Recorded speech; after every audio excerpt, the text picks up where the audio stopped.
Happy New Year. It's me, the artisanmc, here, and this is Shop Talk Live. Thank you guys for coming through today. I put it off for an hour and a half because I wasn't completely up and had a little bit of a headache, and I wanted to start this year off right, so I actually had breakfast first, as it were. So I finally got my pancakes that I was looking for, cinnamon pancakes. So I feel good. And some orange juice with bacon. That's what I wanted. And of course, right before I go live, my mother called, text me. So let me tell my mother happy New Year.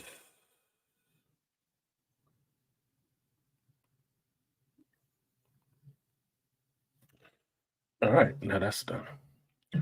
So, like, share, subscribe, support stream if you feel so inclined. This is Shop Talk Live. I do this show every Sunday at 11 a.m.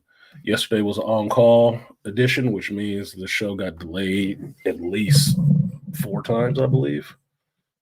And then I finally was able to do one about 11 o'clock right before the new year came in for the East Coast. So I just tried to get it in, throw some words at you guys, and then let you go to your festivities if you weren't already there. And doing this one today as an addendum, just a little add on to the tail end. So if everybody is recuperated a little bit, we can talk about some geek stuff, some geek shit. Let me open that.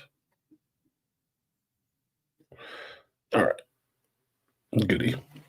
So I do still have a little bit of a headache. I will not blame it on the alcohol. It was not the alcohol. It wasn't alcohol. It was the fact that I went to sleep really late, hadn't had any water, and I was drinking with no water because I was more um, upset or irritated, I should say. So I was out there walking. I did like 3K, 3 kilometers, and had not come home and had any water outside of all the water I got working that day, being rained on or repairing people's sinks and toilets and shit. I had enough water. None of it I drank. So that's what I'm on today. I'm drinking my water today. No Pedialyte because I'm not an alcoholic. And I know my limits on some things. So I'm just going to hydrate my brain and let that be good. So shout out to I'm listening. He said, Happy New Year, family. Happy New Year to you too. I'm listening. Appreciate you coming through. Happy New Year to UYP Studio. Happy New Year. Let's make it better than the last year. Yeah, I plan to. I already started it off better. I actually had breakfast this morning. Shout out to Nigel. Happy New Year to my favorite wordsmith. Appreciate you, Nigel, coming from Britain. I do like the word wordsmith because it means a bit that you have some flair for words. I like that. I like playing with words. That's why I got into rapping because I liked words. I like being able to mix words together. A turn phrase, which is always fun. What's up, this is Jack77. He said, Happy New Year. Appreciate you. Happy New Year to you too. So I put the link in there early. If you guys want to come up and discuss something, that's completely fine. Completely fine with me. But yeah, let's see what we got going on today. I started watching a little while ago while I was making breakfast, some of that What If. And excuse me, I only got through maybe one episode. But what I was seeing in that first episode was a little bit of rub me a little bit. Rub me a little bit. Not because I don't like Nebula. Not because I don't like the character of Nebula, but I started having a thought about something about them pushing Nebula in this episode, in this season. And I had to remember that last season of What If, there were some episodes that were not finished. I think there were like 2 or 3 that were not finished yet. And so they put them into season 2. And I think this is one of the episodes because they did say one of the episodes was, I think, Nebula or something like that is in charge and Thanos died. But watching it today, I was struck by the thought that Nebula is being pushed as a way to get the melanated sister out of there, Zoe Saldana, right? Because mind you, Zoe Saldana is a bigger actor than Karen Gillian. She is, which means she's a bit more expensive. But if Thanos has 2 daughters, one blue, one green, you can totally have the green one go off with the Ravagers and not be seen again and totally focus on the blue one with the actress that's a bit cheaper, more fun to work with. Look, there's reasons for a lot of this stuff, and most of the reasons are behind the scene. They're not so much upfront in your face. But I can tell you this, watching this episode, I do like Karen Gillian, right? I do like Gillian. I liked her on Doctor Who. I was watching it when she was on Doctor Who. Thought she was fine. She's kind of cute, right? I think I would love her as Mara Jade Skywalker. I think I would if they can ever get to that point anymore. I don't even know if they can actually make it there at all. But I would have liked her as Mara Jade. I would have bought that. Her as Mara Jade, Sebastian Stan as a young Luke Skywalker, I would have totally watched that. And you didn't need CGI, you didn't need deep fake, you didn't need any of that shit. All you needed to do was put them with the fight coordinator and get it done, right? But as far as her playing of Nebula and the voice she uses for Nebula, that low, dull voice, I'm not liking that. Here we go with the replay gang shit. I don't like that. That started wearing on my nerves. It started wearing on my nerves about as much as Christian Bale's voice modulated. Yeah, his horse Batman voice. You know, Batman got a cold. That was bothering me, even though I knew it was her voice, because What If is good for using the actual actors to do the voice acting. I wasn't liking that voice. That shit wasn't doing it for me. It got real old real quick. And the dialogue was kind of silly. It's like they're just saying lines. And we go here. Do what I know you're going to do. I mean, that's me not even doing voice acting work. But that's what I saw. That's what I heard. So that episode was a bit problematic because one, they were on one of my places I like, which is Xandar. And one of the reasons I love Xandar, or the main reason I like Xandar, is because of the Nova, right? Richard Rider Nova, that's still ain't in the shit. So having to see the Glenn Close Nova Prime again, Gareth Saul being a flunky for her on the bad side, Jan Rog being there from Captain Marvel being a bad dude, and then the only ones that are upstanding about some shit is the females. Most of the dudes are doofuses and cannon fodder, just useful idiots. I wasn't feeling that shit any. I wasn't feeling it. Didn't matter that Howard the Duck was in it and Howard the Duck was kind of being Howard the Duck. That shit didn't matter. I don't have that much of attachment to Howard the Duck. I don't really know anybody who does, who's read a whole bunch of Howard the Duck. Everybody is supposed to like him, and everybody says they like him. What was one of your favorite stories? Tell me about one of your favorite stories of Howard the Duck so I could possibly get into it. I ain't heard that yet.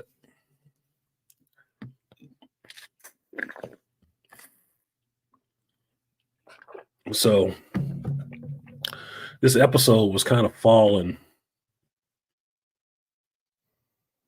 for me in a foul kind of way because by the end of it, or close to the end of it, you have Nebula with Yondu's fin. She's gone to Nova Prime mainframe.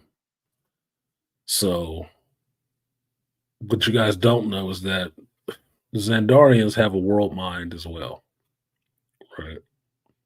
It's a computer system that, at least in the comic books, that gives all the Novas their power. Richard Rider has absorbed that shit. He has a world mind in his helmet and shit, right? Because he has all the power of the Novas. Um, Nebula goes to the core of their mainframe and actually jacks into it, which technically, to me, watching it as a Nova fan is like, so she just connected to the world mind and downloaded the shit into her head. Did she just become Nova Prime?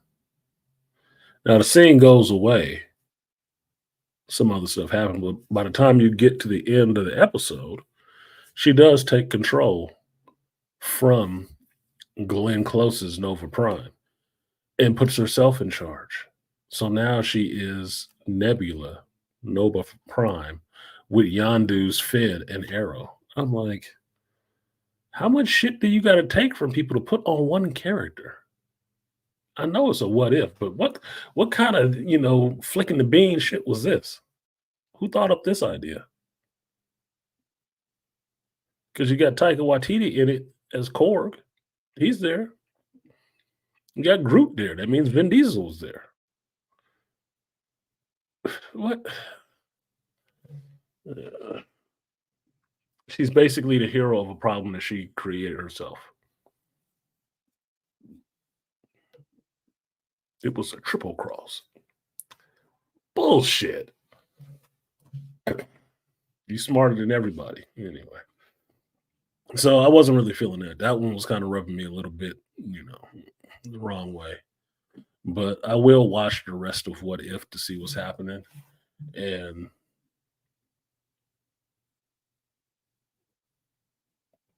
like Stu was saying, he hasn't watched What If yet.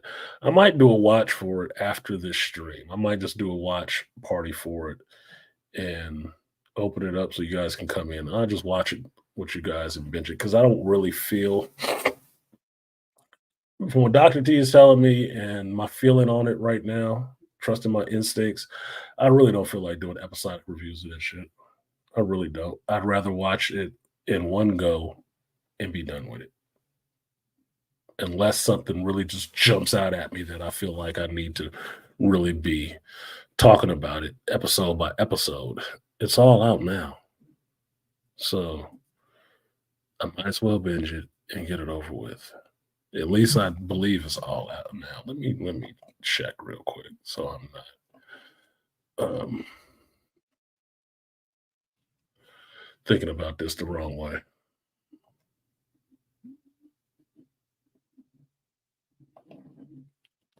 Yeah, Studio said I can't stand the girls are great and guys suck strategy. Yeah, I mean these dudes, these Nova corpsmen, are just oh,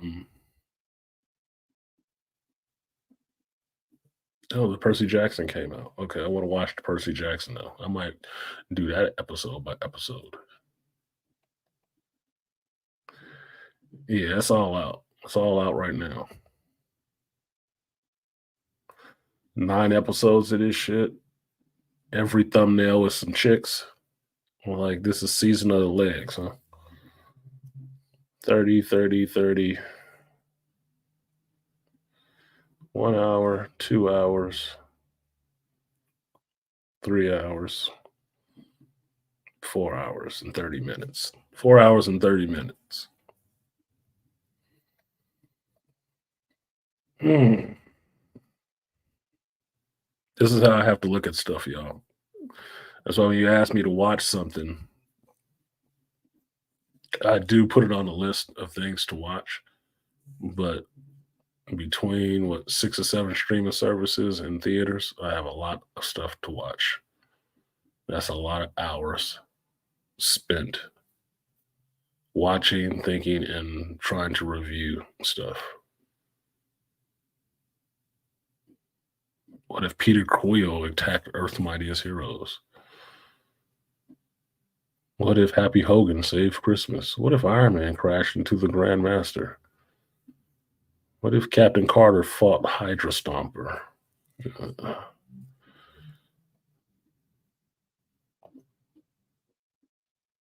What if Quiora reshaped the world? Oh God, fucking Echo.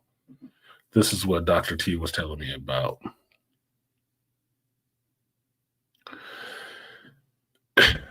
If that's not Echo, that's a made up character, a brand new made up character.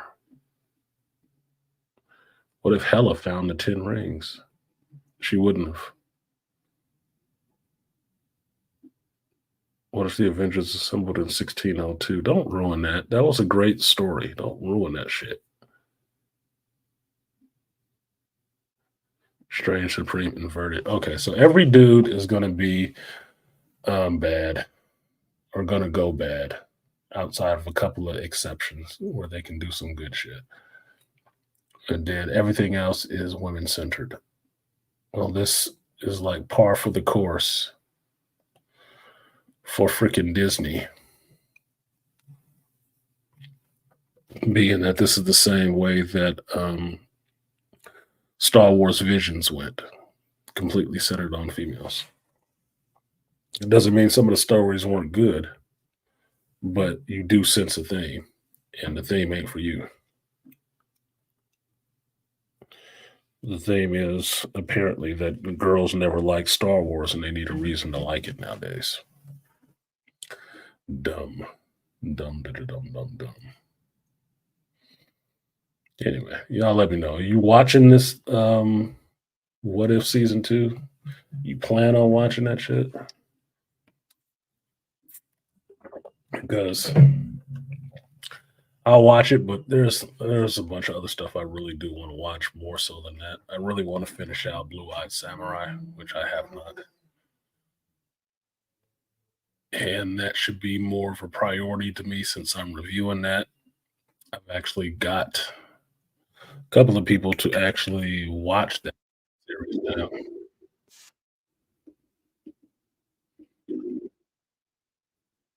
Yep, we got a new Dave Chappelle show. Excuse me. God damn. Can we just do thank you. Just add to my list. Don't play the whole fucking thing. Stupid stupido. Stupid. Excuse me. There we go. How many more episodes I got left to this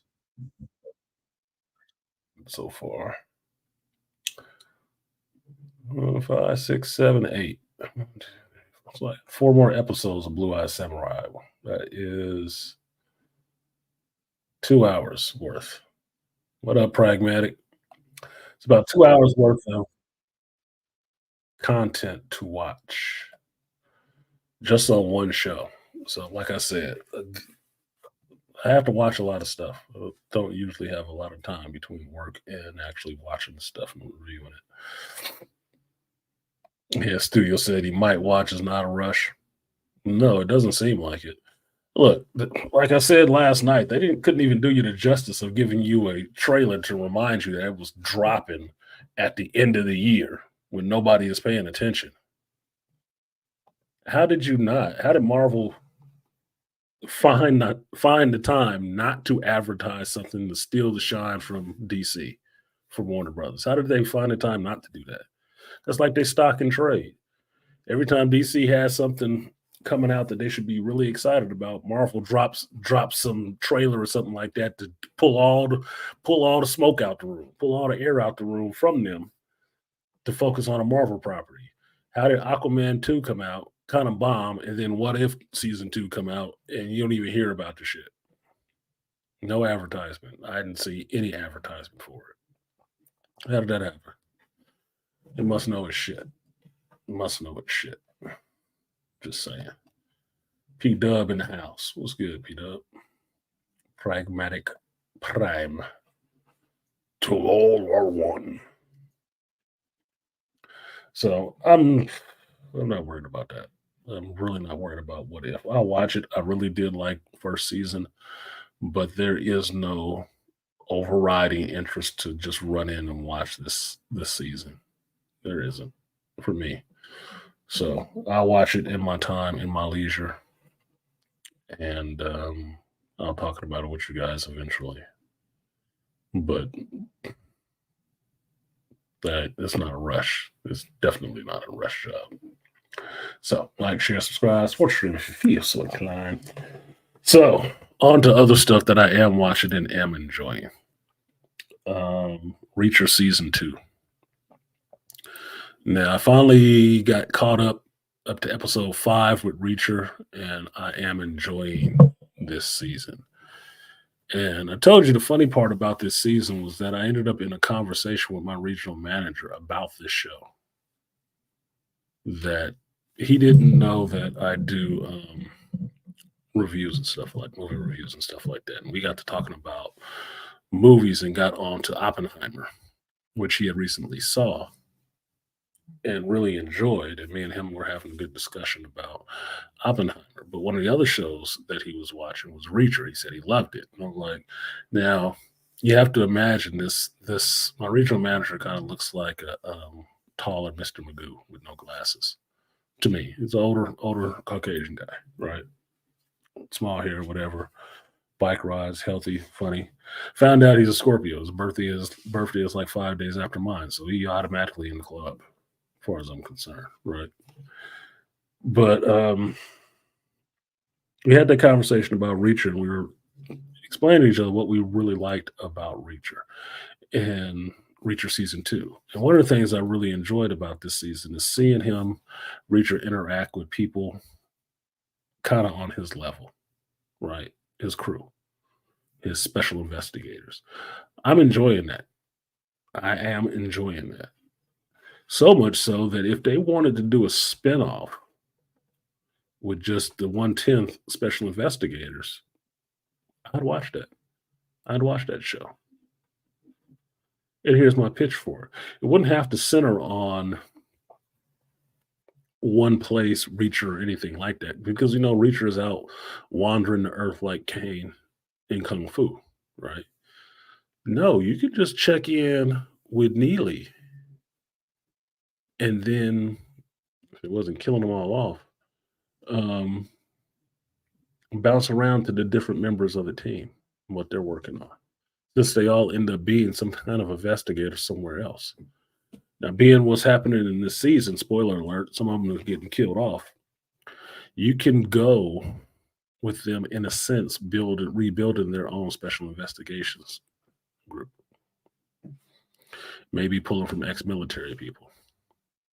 Now, not 100% sure how that will work, being that group was put together while in the military from different branches of the military. But in civilian life, they could probably pull it together a little easier. Probably could. I think the tendency would be to turn it into an A-team type of show, but you could steer away from it. But I would be interested to see these characters actually go forward outside of Reacher to do something. I would be. Not to say it'll happen. Probably won't, but I would. I'd be interested. But seeing this team together and actually seeing a group of people who can give Reacher shit and him kind of take it and showing how odd he actually is fun. It's fun for the show. I mean, all the big guy jokes are funny enough as it is, calling him a kaiju or Paul Bunyan or some other stuff like that. That's kind of funny. But the way they played a Reacher character, that some of that stuff just goes over his head or he doesn't acknowledge it at all, makes it even funnier because he's just walking through that and not even being fazed by it. because at this point, if you're thinking about the character's seen it all before. He's heard it before. He's been in the military. That character has heard shit like that before. It's not even a big deal. But what you get out of this is that every member of that crew is capable. Every member of that crew is a trained soldier, and they will get wet in a minute. In a minute. If the situation goes that way, it's just what the hell it's going to be. Guns coming out, guns coming out. Getting bloody, they're going for the kill, we're going for the kill. I mean, investigating is the other thing that they do. This part was like, damn, leave these folks alone. Let them, whatever the hell they doing, just let them go do it and leave them be. They ask some questions, answer their questions, and send them on their way. Everything else get messy. Girl for girl, guy for guy. It get messy. Everybody get it in because everybody's military. And that's kind of fun to me in a not in a world where CSI, numerous CSI spin-offs and its own shows actually exist, where everybody on the team is sort of a badass walking around with a big ass pistol on their little ass hip. This one feels a little bit differently because these characters are supposed to be ex-military. It works a little bit differently, especially given the background that they were in the military. It works a little bit differently. These are some brains. These are some brains who can mix it in and with the best of them too. So the intelligence is the pride part. The other part is the soldier part. What's up, Azurius? Happy New Year's to you. You and Les. Hope y'all had a good New Year's. There wasn't too many explosions out your way. Yeah, last year was pretty good. I don't have many complaints about last year. This year, yeah, I got some plans. I got some definite plans. I already know. I already know. I already know where I want to be in August. I already know where I want to be in November. This summer, I already know what's happening in March. Yeah, I think February I might be going back to Vegas in February. I'm not sure. But yeah, I'm already ready for this year. I should say excited for this year. All night, nothing but explosions. The new puppy is terrified of them. Yeah, that's what I figured. That's what I figured. Zach stays in Pittsburgh or in Pittsburgh. He said there'd be a lot of explosions out that way. His dog ran through a fucking sliding glass window. So I'm not surprised. So, well, this street, since I'm new to this neighborhood, this street, they did it right out the street. They had fireworks shit right out in the street. A block or two over, somebody was out there with their pistol letting off, but I'm from Richmond, so it's like, that's a 9mm. That's a shotgun. 45. 50 cal. How do you get a 50 cal? It's just you just get used to certain things that you just know, like, yeah, okay. Boom. Okay. That was pretty loud. As long as it don't come through my window. And some of that better be playing some Magic. Yeah, it should be. I got to get back on the Magic course. I really do still have all these cards in my damn dining room. I need to put away somewhere. I don't know where the hell I'm gonna put them.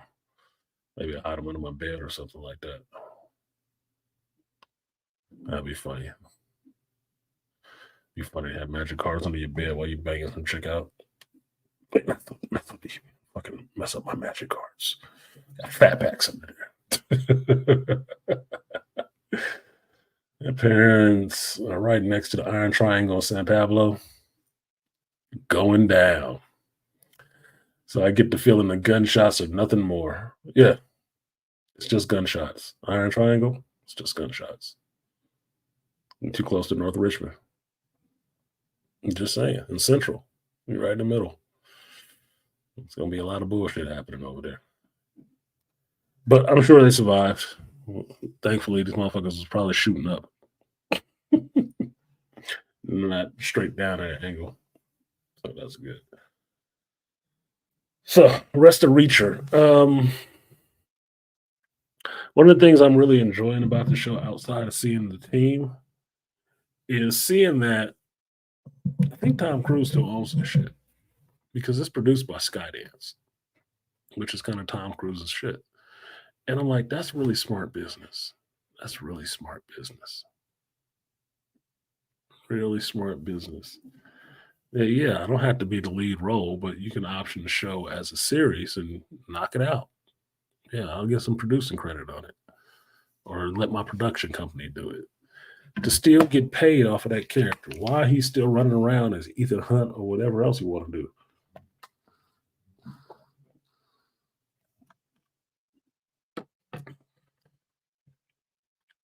So I'm liking that aspect of it. The other aspect of it I'm liking is Reacher actually having a love interest who actually challenges him a bit. And I thought that their little chemistry, him and Dixon's chemistry on screen in their dialogue actually really worked. It really seemed like normal people, normal people in a work situation where there is some attraction, but you don't actually act upon it because it is a work situation. There is a respect there, there's an admiration there, but you always keep it professional. It's always professional. And one line that got me was the fact that they're out taking a walk in Atlantic City, and she finally tells him is that you're not my boss anymore. You're like, fuck it, dude. I'll charge the beach then. If you too scared, I'll charge the beach. Look, I don't have no problem with the I wouldn't say aggressive, but a woman that takes initiative. I have no problem with that. That's actually more fun because then it's not so much like I'm a caveman and I gotta beat you over the head and drag you by the hair. No, let me know what you like too, what you into, what you want. That's the more fun. If we can accept that I am a heterosexual man, it's already obvious what I like. You the only one that's a question mark. So if you take initiative, if the woman is initiating, then that removes all doubts. And we're go for landing. But I like their relationship. I like the fact that they're both actually capable, somewhat capable fighters, even though Dixon relies on the pistol a lot more. She relies on the pistol a lot more. It's not so much that she just beating the hell out of anybody because she's small. She's not going to, but she does rely on the pistol a lot more. In their fight scenes, that they have her doing more gun stuff, where she always has to get to a pistol to shoot somebody. It is what it is. She's a small chick. She's a pretty chick. She's not a fighter, or I should say, the actress isn't. So that works for me. I get excited when the show is coming on. Now that I know what days it actually comes on, legitimately on Thursdays on Amazon Prime. So this Thursday, I'll be looking forward to episode 6 because episode 5 just left off in the spot, and I was like, "What in the hell? What the hell? What? Come on! I gotta see. I gotta see what else. I gotta see what else is happening." So I'll be looking for that one. Forward to that one on Thursday. What else we got? Here's the link. If y'all want to come up, save me. Dying a bit. The other one is the Yu Yu Hakusho on Netflix. I watched the first, I think it was 2 episodes of that. They were long episodes because I'm not familiar. I'm not overly familiar with the Yu Yu Hakusho anime. I didn't watch it. I didn't read the manga either. So I know my boy JT is really big on Yu Yu Hakusho. That is his shit. He likes that. And he was on here a couple of weeks ago on Shop Talk, giving a rundown of what Yu Yu Hakusho was about and whatnot before the show came out. He had a good pitch. He had a good pitch that made me want to check it out. And watching the first and second episodes of it, I was impressed. I was liking it. I was. Um, Fight choreography is really good.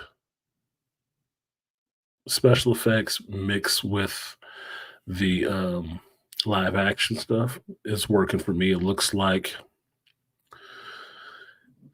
the original Mortal Kombat movie in some ways, but on par with you know Asian cinema, where you see people doing special effects from other countries. Like, what they do martial arts movies in Singapore. I never knew this. What does it look like? That's what it looks like, or some Bollywood shit, right? Yeah, you need to watch that one on Netflix. I was enjoying it. I was enjoying it. Now, because I don't know the story, I'm using this show as my vehicle into this world completely, right? So I'm like a regular, television watcher in this sense. I'm just turning this on and I'm just gonna look at it to see what's what. I see you back there. Hold on 1 second. Right. So I'm watching it and I'm enjoying what I'm seeing so far. I'm getting into the story of how he wasn't even a bully. He was just a kid you didn't fuck with at school. He'd stick up for people, but he was kind of an asshole. And I'm forgetting his name at the moment. But by the end of the first episode, he's coming back. He's no longer dead. He's accepting the role as a spirit detective, bringing spirits that cross over from this gate back into their demon world. Like, I'm down for that. I'm always down for the Hell's bounty hunter kind of situation. I'm fine with that altogether. Um, but for the most part, just from 2 episodes, where the story seems to be going with him accepting that role and how he fulfills that role is fine. Now I know from what JT told me that the story characters that show up way later in the actual manga or anime, and it seems like it's compressed into this season of this show. And my thinking is that they just wanted to throw everything in there that they could to get fans to like it because Netflix with live action animes, One Piece is its first hit. One Piece is its first hit that people actually roundly like. Death Note, Cowboy Bebop left a lot to be desired. So I can understand the people doing Yu Yu Hakusho trying to throw as much fan service as they can in there to make sure they get that audience that would actually be helpful. Sorry, somebody texted me. Okay, now it disappeared. So I'm gonna bring up this brother. We had some time. We had some fun yesterday. I think I missed Artie Idmore, but today I got my trigger man up here. What's good, BMT? Oh, what's going on? What's going on, Point Man? Happy What's New going Year. on? Happy New Year. Happy New Year. Happy New Year. Happy New Year. Yeah, I appreciate your backup yesterday. I was having a good time getting it in Hey, yesterday. I yeah, was I hey, did I was on that shit for a while after I shut down the stream. I was still on that shit for a while. a word. I was on Shoot. there getting it. I was on there trying to get it, dude, for real. I got you didn't see it, but the daily mission we were trying to accomplish, the time had ran out, so it reset. So we had just finished it, but it was right after midnight. Jesus. I'm like, motherfucker, like, how that works. So I went and did the second, I did the next one for that for this day. I'm about to finish that motherfucker today. So I just rolled it into the next one. Just called it quits. It's like that's some bullshit. That's some bullshit. Time was running out. I had an hour. But yeah, I was having a good time with that because that was a little tough, and you really had to get it in and be on the move. So I did my superhero thing today earlier before I was trying to make breakfast. I was just seeing if they dropped anything for the new year, any new little downloads or something. Nice. Answered a call from some guy who got killed. I took this whole thing by myself and was like, "Where this motherfucker at?" He ran up the hill somewhere. Like, so I'm down here taking this control point. He didn't even want it. Like, you gotta communicate, man. It'd be like that, man.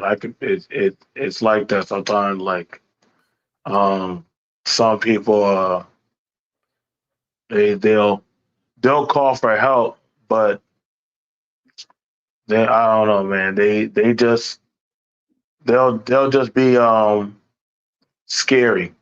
That's the best way I could say. They'll just be scary. So they'll sit back, but that's why I'm so used to going by myself because some people they'll get into more than they can bargain for, and you'll have to just like, damn, I really am filling in the gap. But I at least tell you that you'll do your job. You'll do your job. That's what I'm there for. Look, I told you before why I think we work when we play this shit together because I work my side of the room. That's what. Look, I've been trained as a good wingman since I was young. Me and my homeboy getting at chicks. I work my side of the room, man. I'll take care of everything on this side of the room. Don't you worry. Just make sure nothing shoot me in the back. As long as the back is covered, I will cover the side as much as I possibly can. And if I miss something, you'll hear about it. I can appreciate that. That's how it should be. What I can do, let my partner handle. Mm-hmm. No, let my partner handle. Yeah, because that's what I did today. I jumped in. I don't even know this person, in the chat. I don't know the person on there. And this is one of the things I like about this game. It is open world. You don't see the other people. Well, you see the people sometimes, right, running around doing their thing, but they're playing through their version of the story mode. But they can call for help. And you can drop into their session and just help them out. And when I dropped into this guy's session, I was at Air Force One. It was a whole fight going on. He was pinned down. I just threw up my shield, dropped my drone, and start running out there charging these motherfuckers, taking them out. That's why he was able to run away. That's why he was able to run. But look, I just saw targets on the horizon. So I just kept going towards the red dots. Just kept taking people out. The radar was full. Let's clear up his radar. That was it. I covered him a couple of times. Thought he was in a scrape, came over there, pinned the other person down, took him out, and then ran back the other way to go take care of the rest of this shit. I thought this is what he wanted. Didn't know. It is what it is, man. It is what it is. Like I said, it's proficiency up, so I'm happy. I got my proficiency up, so I'm good. I see you have the chameleon, if I'm correct. Yes, I do. That's the one I was using yesterday. Yeah, you have one of the best exotics in the game. Is it? Yeah, I'm liking that one. That one spit. It's just it needs more shots. If it had like that's how they nerfed it. Yeah, if they had 5 more shots, dude, that'd be a killer. But because it takes so many. I guess it's such a small round. It's like it's supposed to be like a 9 or something because it takes so many to put something down. That's why. So if I'm running through a clip or a third of a clip the whole time, it's like it's good. It's spit quick, but it's bee stings. Right? Yeah. But it is technically the people that I'm going after are elites and they have armor like 3 and 4 and stuff like that. So it's peeling through that pretty quick because once they armor gone, it don't take nothing for them to go down. Nothing at all. So I'm enjoying that one.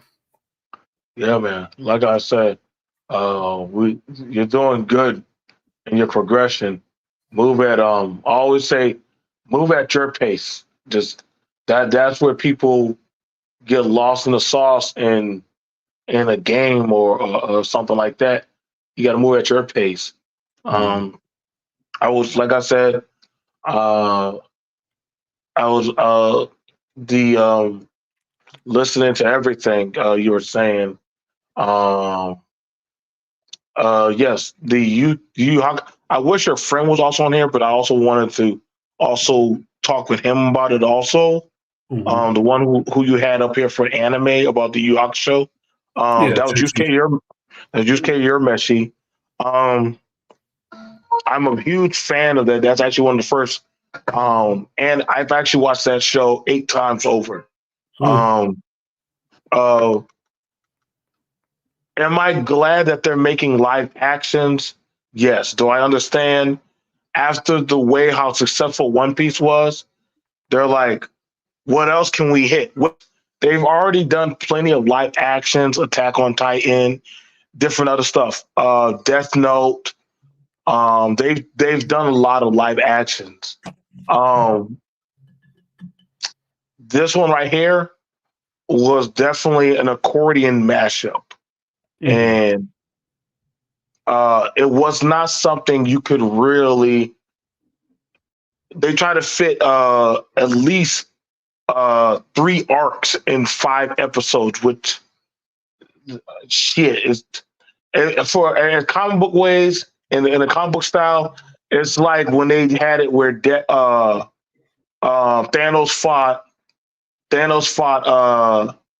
fought the Avengers, but like my friend said, "Yo, where's Lady Death?" And my wife's like, "Death? What are you talking about?" See, if you read the comic, you would have known why he was doing it. You know what I'm saying? Right. But aside from that, it was like, "Oh man, they're just him and Tony and all that stuff." Nah, he was trying to do that for some ghost poom poom. You know what I'm saying? He just said, When you that know, goes full. so it was definitely I'm not I won't do it. I won't do a huge critique. I don't know how far you want me to go into that, bro. But I definitely Yeah, say like I've only watched the first 2 episodes. I believe it was 2 episodes, unless it was just right. that first really long. That first episode was really long. It felt like 2 episodes. As long if it's somebody who say, "Hey, I enjoyed it," fuck it. I'm not gonna be on my Karen spiel. You know what I'm saying? I'm just Mhm. like, okay, I get it. Now they're gonna be going into doing live actions, see what sticks. One Piece, they could do another season of that. You know, this right here, I'm not sure they'll do another season. That's fine. But they're just seeing what hits and what doesn't hit. Um, hopefully the people in Japan are going to be okay. They're getting hit by a big tsunami, so that's going to knock down a few of their production studios. Uh-huh. Um, so you might see where other studios like Netflix might pick up some of their projects that happens and say, "Hey, we'll do it until y'all can get back on your feet."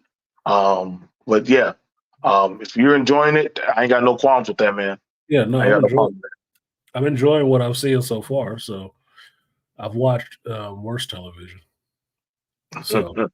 and it's not bad. So I'm enjoying it. I'm not even overly worried about the special effects because I told you guys before I like special effects, but I don't want an all special effects show.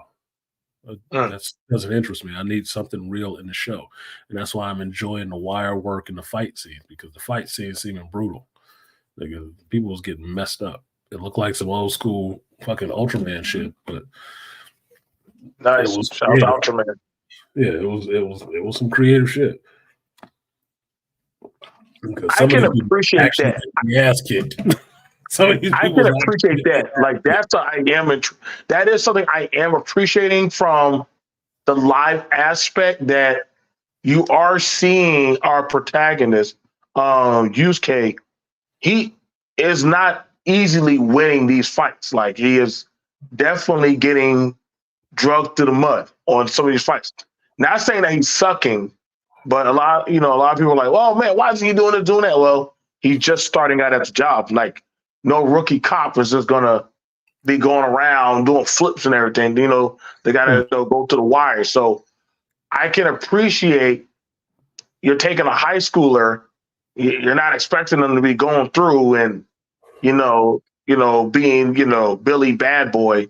So I can appreciate the grunt. The It's like watching Batman uh, when you're seeing him getting punched and actually stabbed in certain movies. Well, I thought Batman was martial arts. That don't mean somebody ain't gonna get hit on him. Yeah, That ain't somebody gonna get a good punch on him. that's why I like the Batman movie, because what did Yeah, you say? It's Batman year 2. That motherfucker taking bumps. He ain't got it perfect yet, and I don't mind that. I actually like that and prefer seeing that with Batman more than the perfectly refined Batman who take no losses. Prep time is for right. everything. Well, this is before prep time, motherfucker. This is what made him develop prep time. This is why. These are the reasons why Batman has prep time. Is what you're looking at. You're looking at the origin story of where the prep time come from. Came from this motherfucker getting messed up a bunch, and having to learn how to do this and not get himself killed while he was doing it at the same time. He had to learn. So I'm fine with that. I don't have a problem with characters having growth or showing some type of growth potential in them, to where everything wasn't handed to them. They had to earn it. They had to learn it. They had to grow and develop. I'm fine with that completely. So yeah, I'm enjoying that shit. I think in my opinion, we're looking at it where people like to see just finished works. Mm-hmm. They like seeing finished works rather than seeing. Uh, I guess we're used to the come up dog story. Not the quick montage, but it didn't bother us seeing uh, Rocky lose. You know what I'm Right. saying? It didn't bother us seeing Rocky lose in the first Rocky movie. That was a trivia question at a bar one night. Did Rocky always win his fights? And Like hell no. he sure enough did it. He actually he lost that. He actually lost. But they're like, no, Rocky always gets up. He lost. He No. lost, You're a and that's bum, what. Brock. You're a bum. But right, Shit. and that's what also landed true for a lot of men that Rocky would always say, like, it doesn't matter. It doesn't matter if you get hit. It matters if you keep getting back up again. So long as you Right. keep getting back up, you can always get better. And that's what bothered Apollo Creed throughout the fight. He kept getting back up. Getting back up. Broke that boy's spirit because he kept getting up. Right, right. So Apollo felt a certain type of way about that, but Apollo is a professional. You're taking somebody off the street, and they kept coming regardless of how many times you keep knocking them down. Yeah, he wasn't That's even in why his it's league. yeah. That's an insult. Like, you ain't even in my league. You shouldn't be even in here fighting with me. You keep getting up. The fuck is you? hmm Who the hell are you? I, I think, and that's the irony of why a lot of even Apollo's Apollo's second was like, you see this man, you thought it was gonna be easy because mind you, Apollo didn't really train for that. No, he was taking it. He was taking Rocky, it light. He was taking his right? ass light. You know what I'm saying? That's a homage to listen, though, like what they say about talent and actual hard work. Like, Talent can man, take I you. wish I had that. Yeah, I wish I had the quote. I understand the quote is that talent will only take you so far, and skills, hmm but a heart will get you through it. Most of it, I think it is. It's something like Right, that. Yeah, something like that. Rocky but had the heart. you're right, but you're not depending on your talent. You're depending on that I did this same punch 1,000 times over and over. That's why a lot of men or a lot of young men love the Balboa series. They love the series of those type of movies that were being made for men, like the Chuck Norris, the Balboa, the Creed. Creed came in with a fresh mouth, but Boa had to humble him. Hey man, that all that talking, we don't. I don't. I'm glad you got a chip on your shoulder, but you're not your dad. You're not your daddy. You need Right. to leave that alone. Yeah, you need You to know. earn your own for a minute. You need to earn your own keep for a minute. You can't springboard off of that for so long. People will look at you because they say you his son. But And how long you stay in the ring is going to be based on your ass, not your daddy's name, mhm. because the Yeah. comparisons will be endless. And that honestly, that even happened to Rocky's son. You know what I'm Mm. saying? Like, so when you look at the UK Urameshi, that was my only. I understand that I don't mind seeing a protagonist get beat up. A lot of people say he got beat up too much, he got slapped around, he shouldn't have been. But I'm like, come on, man, this is enjoy the grittiness. Enjoy a good.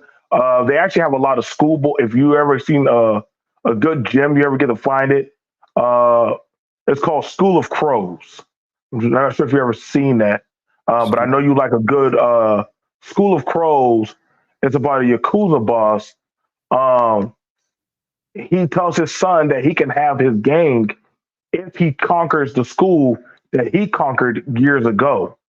And so exactly. Like you already know, like, wait a second. My dad had to take over a school, and he was like, only the toughest kids can actually do that. Yeah, So so that lets that's some y'all. Japanese shit right there too. You'll take over that school. I can't do that. I did it. Shit. Yup. Okay. Well, maybe I can do it. Well, I'll be He, waiting he, one way or the other. We can it, find out. so if y'all ever get a chance, definitely get to check out School of Crows. They have one and two. They even have it where I believe he graduates. Him and his friends, they graduate.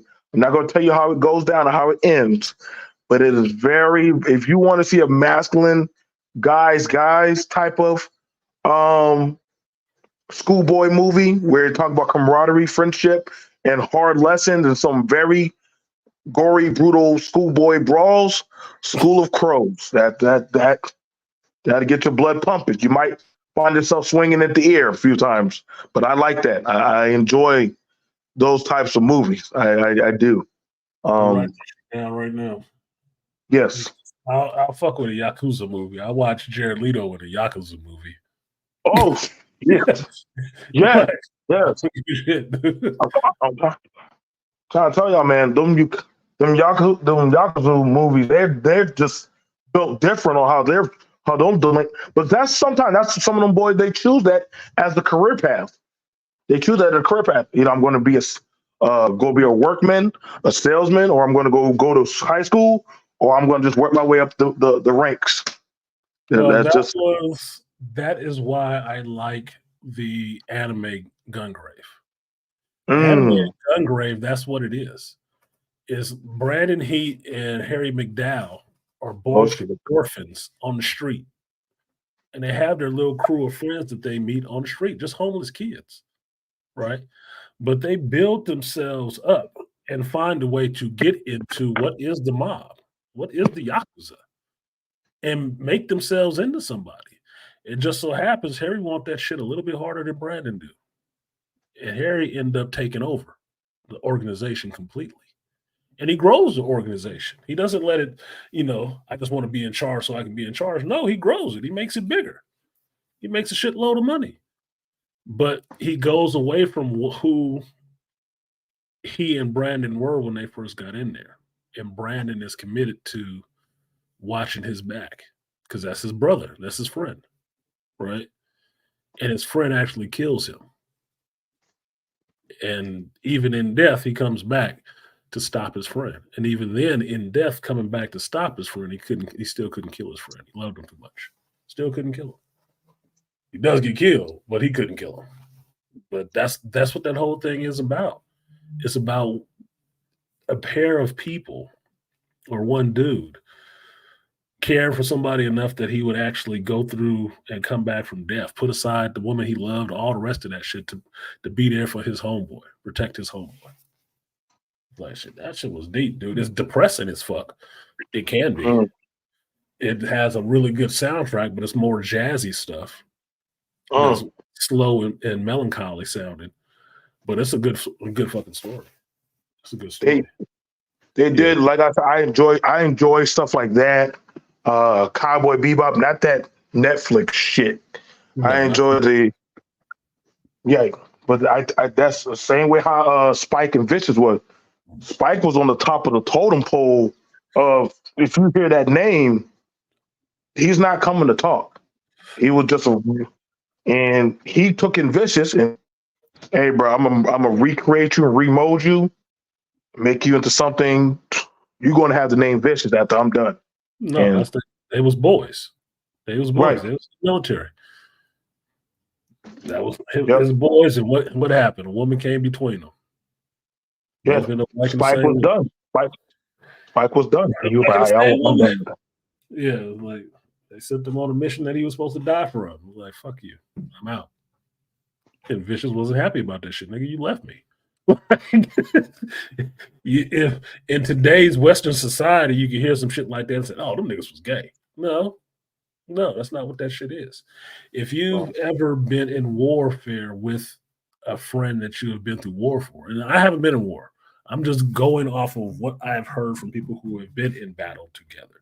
There is a different kind of bond between people there, especially if y'all survive some shit that you probably should have died from.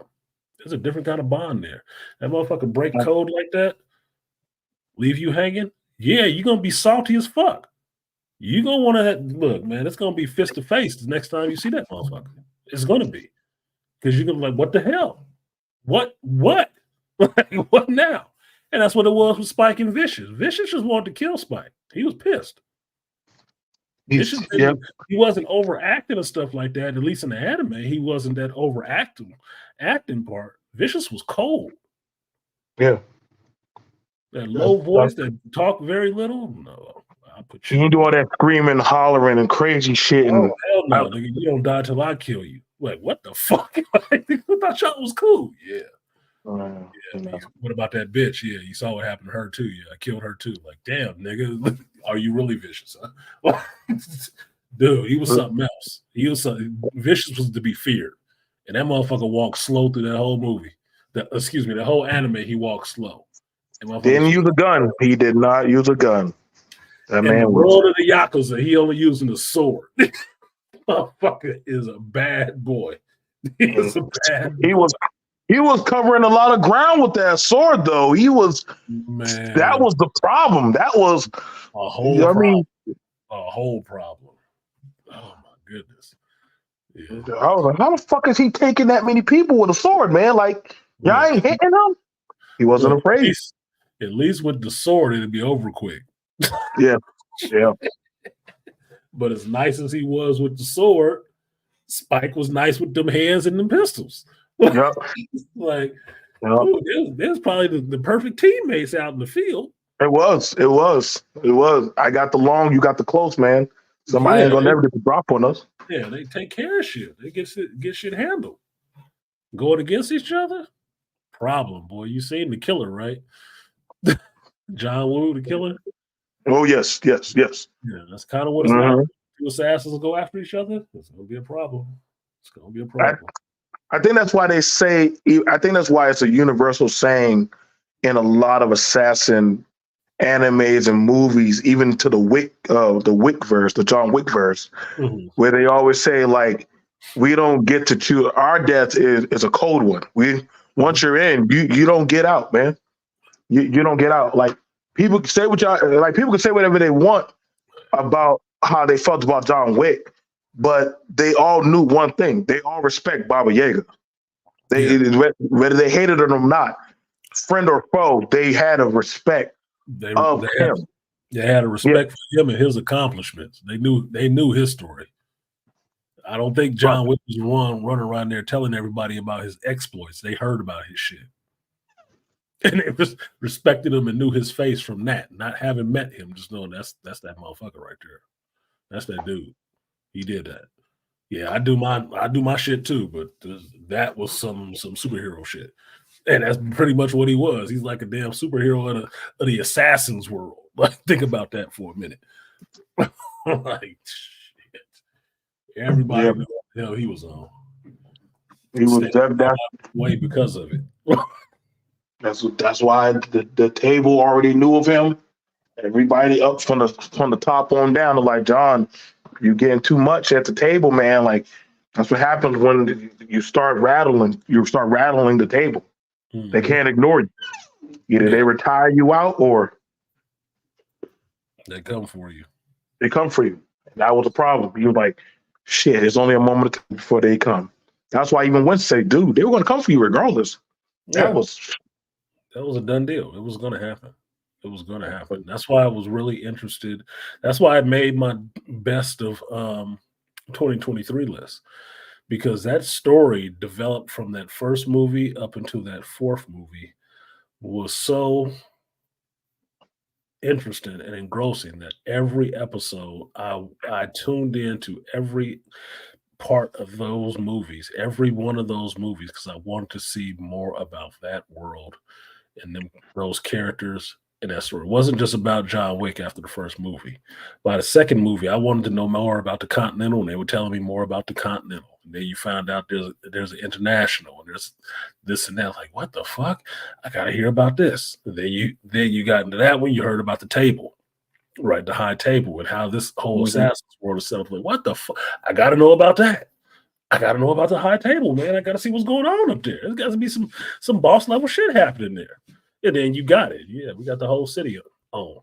The whole city, the whole world knows your name, and everybody coming for take a shot at you. I can appreciate a good world bit. I think that's how your mind and my mind work for shows and movies like that. When they have a good world build that actually the puzzles can interlock together like a Dune. Like they Mhm. explain from the lowest soldier to the families to why they do what they do, why the priests or the seers and all the shit. You're like, I can understand that. I can see where I could fit in that world, or I can understand why certain people are soldiers, or some people have certain gifts and stuff like that, or certain lineage. Like that is a well written, crafted movie. I think where we're seeing a lady, hopefully in 2024, it will get better. Is that they understand you can't just Mary Sue your way to greatness. You can't you can't just say, well, Tommy just woke up and just he was able to beat Brad. Well, did he train? Well, he won out of the power of friendship. No, Brad was just better. Brad Right. was just better. You know what I'm Yeah. saying? Power of friendship. It's not how that Yeah, shit fuck works. that. Yeah, that's not how that shit works. That didn't work for Daniel. That didn't work for Yeah. Daniel. Daniel got his ass whooped. Daniel got his ass whooped. Daniel washed a lot of cars, painted a lot of fences, and sanded a lot of floors, motherfucker. Yep. Before he threw a punch. Before he Yeah. ever threw a punch. Miyagi had to humble his attitude, man. I had to say, hey, Humble dude, that like boy. They had to you keep humble trying that. to run out there and trying to fight that kid. That kid actually goes to the gym and puts in the work. Yeah, So he's out there with his couple of lessons from the YMCA getting his ass kicked. Like, what the fuck you doing? Like, nah, this is a real fighter. What was that line in the first movie when they went to the Cobra Kai and then put Daniel in the tournament to fight the dude? He said, "No, I just saved you 3 months of a beating." shit. Saved you They're 3 months gonna beat beating. your ass every day. Yeah, no shit. I just saved you 3 months beating. Yeah, that was real shit. Because Daniel was gonna be out there getting his ass kicked every day because he was a hothead. Daniel was a hothead too. That's why I like Cobra Kai so much, because you see the other side that, yeah, from Johnny's perspective, Daniel was being an asshole. Daniel, Yes. new kid came to town, just fucking up his shit. He was being kind of a dick. He was being kind of a dick. There's two sides to every story. You want to see Daniel's side? Watch the Karate Kid movies. You want to see Johnny's side? Watch Cobra Kai. You'll see. Sometimes you Johnny gotta leave wasn't Daniel wrong. out. Yeah, sometimes you gotta leave Daniel because Daniel be on some bullshit. Like it's just all him. You Superman now, right, Daniel? Man, if you don't sit your ass down with that bullshit kick. Johnny was not wrong, dude. Yeah, everybody got some smoke with Daniel. Because Daniel be getting into some shit sometimes. But it's funny. It doesn't make me hate the character of Daniel. It just makes it more entertaining to understand what it is. You know. Like, okay, they both can exist. Yeah, they kind of fucked up. He kind of fucked up too. It's okay. It's okay. They got to coexist. Figure out how to coexist, and it'll be fine. They can be buddies, not friends, but buddies. Be like Vegeta and Goku. I wasn't gonna kick your ass one day, but I'll beat you another day. As soon as I get a little bit more power than you, I'm gonna kick your ass. Whatever, Vegeta. All right, man. And that's when you started seeing when. That's why I fundamentally believe whenever I watch certain movies and shows, I always look to see what is the aimed goal of the character, whether it be a good guy or a bad guy. I always like to see what is the aim goal. You know what I'm saying? That is why, as we listen to Marquine Phoenix as the Joker, you really couldn't get mad at him about what he was doing, because his passion of what he was doing was, it maybe was seen as criminal or evil, but it was pure. And I know some people are like, what? We mean it was pure? Because he said it. He said, listen, had them guys beat me to death in that subway, y'all wouldn't have given a shit, because they were rich boys and I was poor. Uh-huh. So me pulling the gun and shooting them, oh, he shot them down like dogs, where they were acting like animals. Right. They didn't care. They didn't care about that. So the lower underdog of Gotham, which, to be fair, is not like you really see from their side until we saw the Joker year one Joker movie, which I would call that's year one Joker movie. It was. It was a fair assessment of what people with certain mental diagnoses feel of, yo, everybody just overlooks us. They beat us, they treat us. That's why a lot of people understood, you know what? The Joker, everybody has a Joker in them. It just has to be that one bad day. Go ahead, bro. Well, that's the thing, is that Joker movie served more as, he had some mental issues, but it served more as a falling down moment than anything else. He just finally had enough. And he got the taste for something that finally pushed him over the edge when he finally started responding back to all this mistreatment that he was feeling in the world. That he finally found something that he actually enjoyed and felt powerful, whatever, or release from doing when he shot them motherfuckers down that was going to beat his ass. It's just what it was. That's why I say you don't want everybody to have what they like, because some of the shit that people like will not be beneficial to you. It won't be healthy for you at all.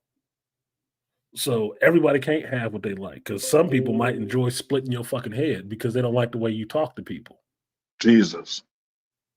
Then what? Well, as long as they want it, it's okay. Shit. You'd feel differently if it was you. So his reaction to those people trying to beat on him and fuck with him on the train was a reaction anybody could have that's ever rolled BART late at night or the subway or any of that shit. That's why. He's just a regular person that just finally got pushed too far that day. And like falling down with Michael Douglas, that was the day he had enough of that shit. It was. And it spurred or spiraled into all the rest of that shit. What up, Detroit? 313 with the Optimus Prime. Peterbilt Prime on there. I think that's why people are afraid of those kind of movies these days now. And Mhm. I know some people think like, what? That wasn't a horror movie. It was. It's not about being a horror movie. It's just answering to the silent beast that's in the heart of all men. And I gotta say women sometime, but y'all get what we're saying. That like when you see that movie with that guy just snapped, went postal. He just was like, "Hey, I'm just tired of the shit. I'm tired Mm-hmm. of just same thing." Like I know they banned Full Metal Jacket to ever be seen in the military. Like when you go to the military, you're not allowed to watch Full Metal Jacket. It is banned. You don't want to believe BMT. Go ahead and act. They will never play that movie at basic. They will never play it at basic because of the ripple effect of the of soldier to instructor, what kind of fear of what happens when you're getting pushed. Yeah, So you won't want to put that in front of their face as an option. Put it that. yes, There's a yeah, reason, and this goes for everybody who think this feminism stuff is bullshit. There's a reason people get really afraid of movies like Joker and Full Metal Jacket because history is replete with instances where men have had enough and things really change and they change quickly and violently. History is not replete with a bunch of stories of women revolting because that's not what y'all do. It's not. You'll lay down with the person that takes your ass over. We'll get killed by him. So that's what happens. That's why they don't like to show stuff like that. And the first people who talking about being scared or banning some shit are the ones that are scared. And those are the ones that know the truth. That this is a sentiment that's out there with people yeah. that can be riled up and upset. That's why they want all your kids and your little boys on drugs and shit like that to calm their asses down. That's why marijuana is legal. That's why fentanyl is out there. Keep you motherfuckers calm and docile.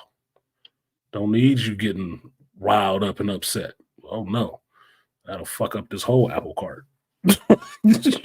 Oh no. Mhm. I think too. Excuse me. Uh, Quiet, hostile, and disarmed. not properly learning how to work out your angst or your anger or your problem or actually conflict resolute through it. Mhm. Um, I think that's why I can understand why you have put Creed so high up on that list because Adonis did have a lot of anger. Mhm. So did Adonis Dame. did have a lot. Dame had a lot of anger, even though Dame saw him as a little brother and took the hit for Adonis, which I know a lot of people. That's why, in a sense, I understood from both points. But Dame was like, "Nigga, I gave up my life for you. No I shit. did. I gave up my life. Literally, you were beating that man to death. Yeah, I gave up everything for your ass. My future. I gave up my future for your ass. I had a shot out. I had a shot out of this, and I gave that up. What's going on? Like a shout out to peace to you and happy New Year, bro. Peace to my Like, cinephilic brother. Happy New Year, Malika. Happy New Year, and, gentlemen. Happy New Year. It was good. and Everybody waking up now, I see. part of, I'm not gonna lie. When I watched that movie with my son, part of I ain't gonna lie, I did kind of get choked up. A tear or two did come from me. Don't judge me I ain't because judging you. I in a sense Got teared up like um everybody else.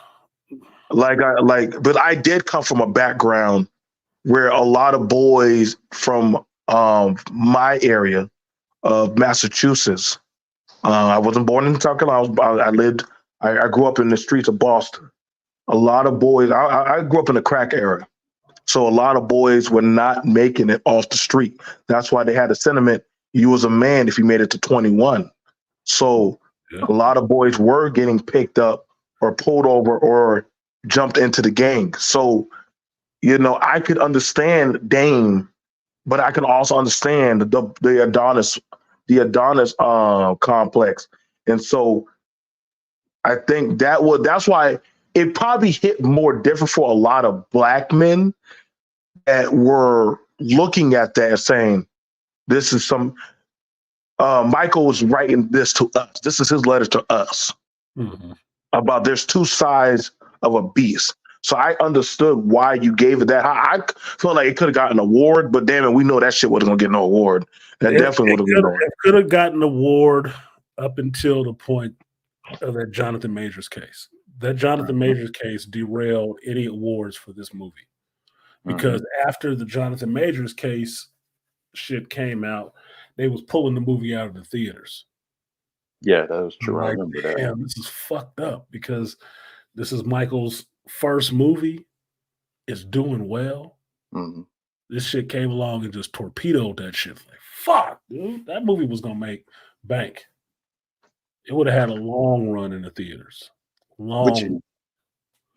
But you know what I really liked about that movie was the symbolism, not just within the ring where you could see the animation of the cell, but the symbolism of where we've all as men, where you've succeeded and you might have had a family member or a guy that you grew up. And we've gone through this within the black community, like you owe them something. Shit, yeah. They still do that now. And somebody exactly like that shit ain't stopped yet. And Dane's own foolishness is he's mad at Adonis, and Adonis kind of feels the guilt that, well, yeah, this is where he should be at. But it was like, and I'm in the movie theater under my breath saying, man, fuck that nigga. No, you because we seen the other two movies, right? Because we have the backstory. And then with the second movie, the symbolism where Rocky gives him the send off and he gives them the dap. And you can see how the way the Dutch angle is where Adonis is standing up and Rocky's beneath. And that was the passing of the torch saying, yeah, he's down in the audience. Yeah, he says, now it's your turn.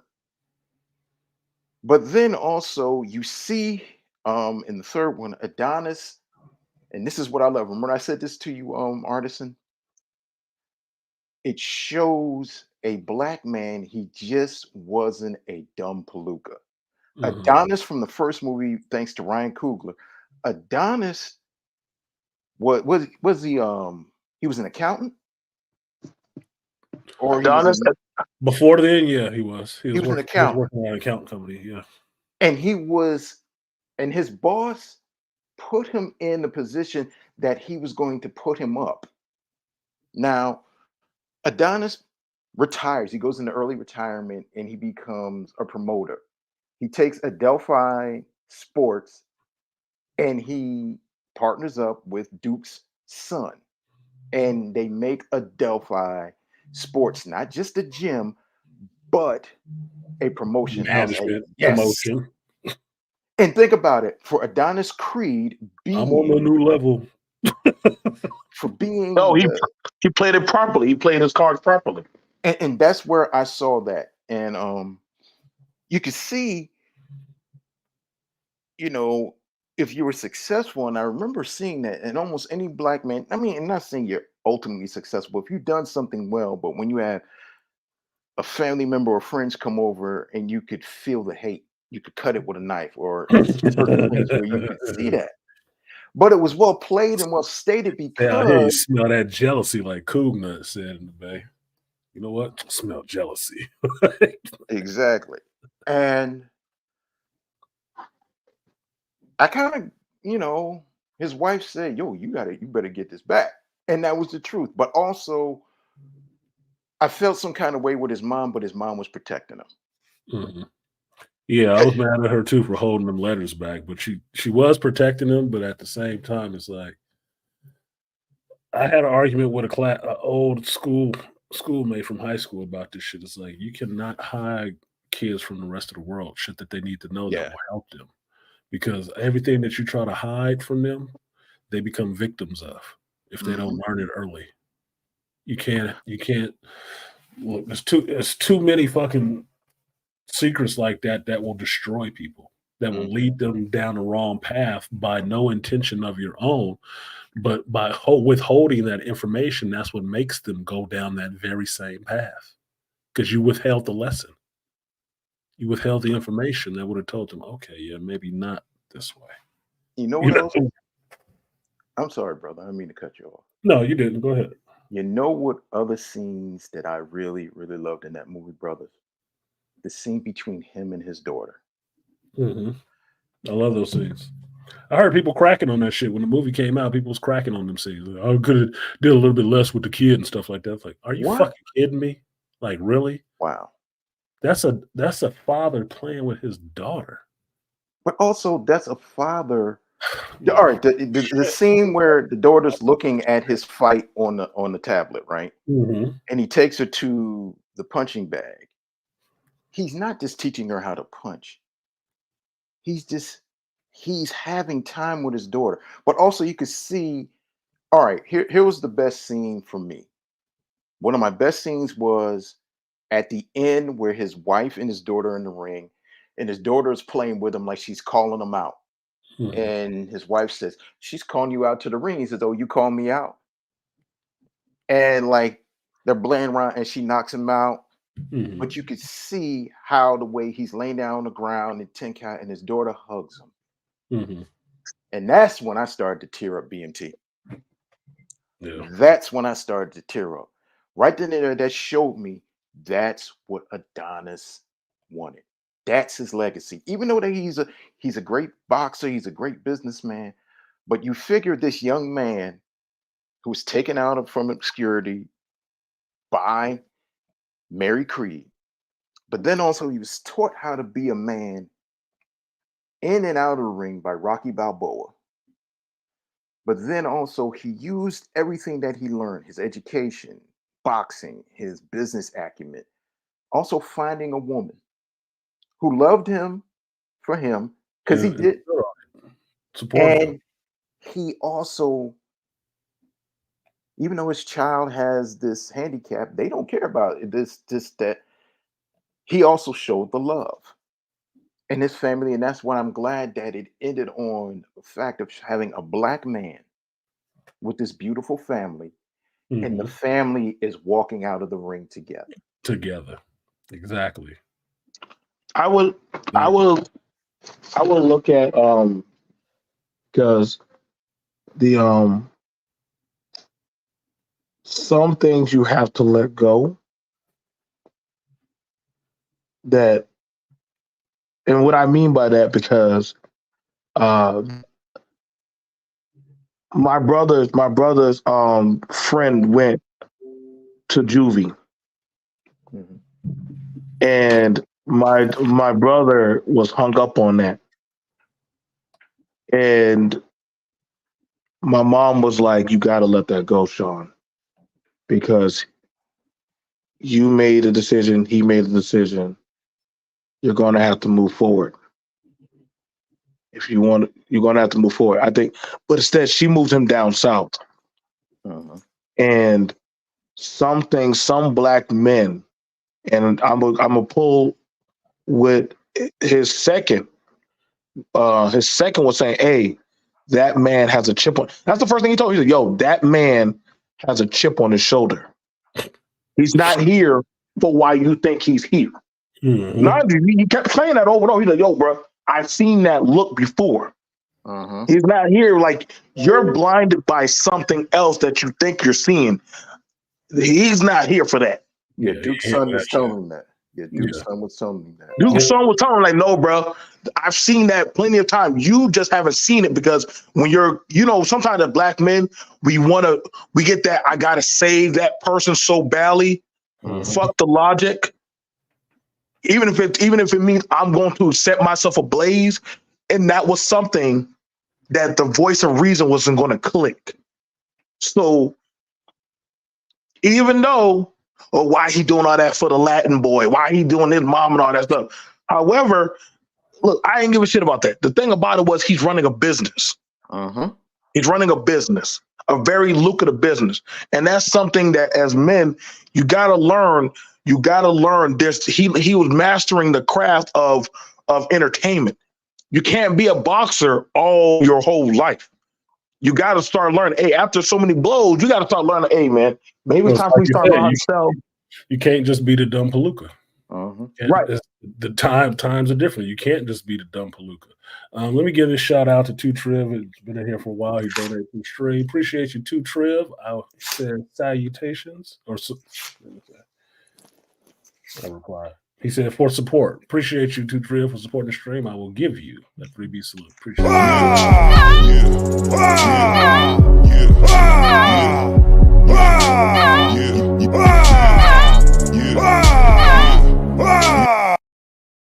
And to Nigel, I forgot to give you guys your 3B salutes. My bad. It's been an hour, then 45 minutes. I forgot to give this to you. Shout out to Nigel, supporting from across the pond. Appreciate you, sir. Happy New Year. I will give you booty shaking for the new year.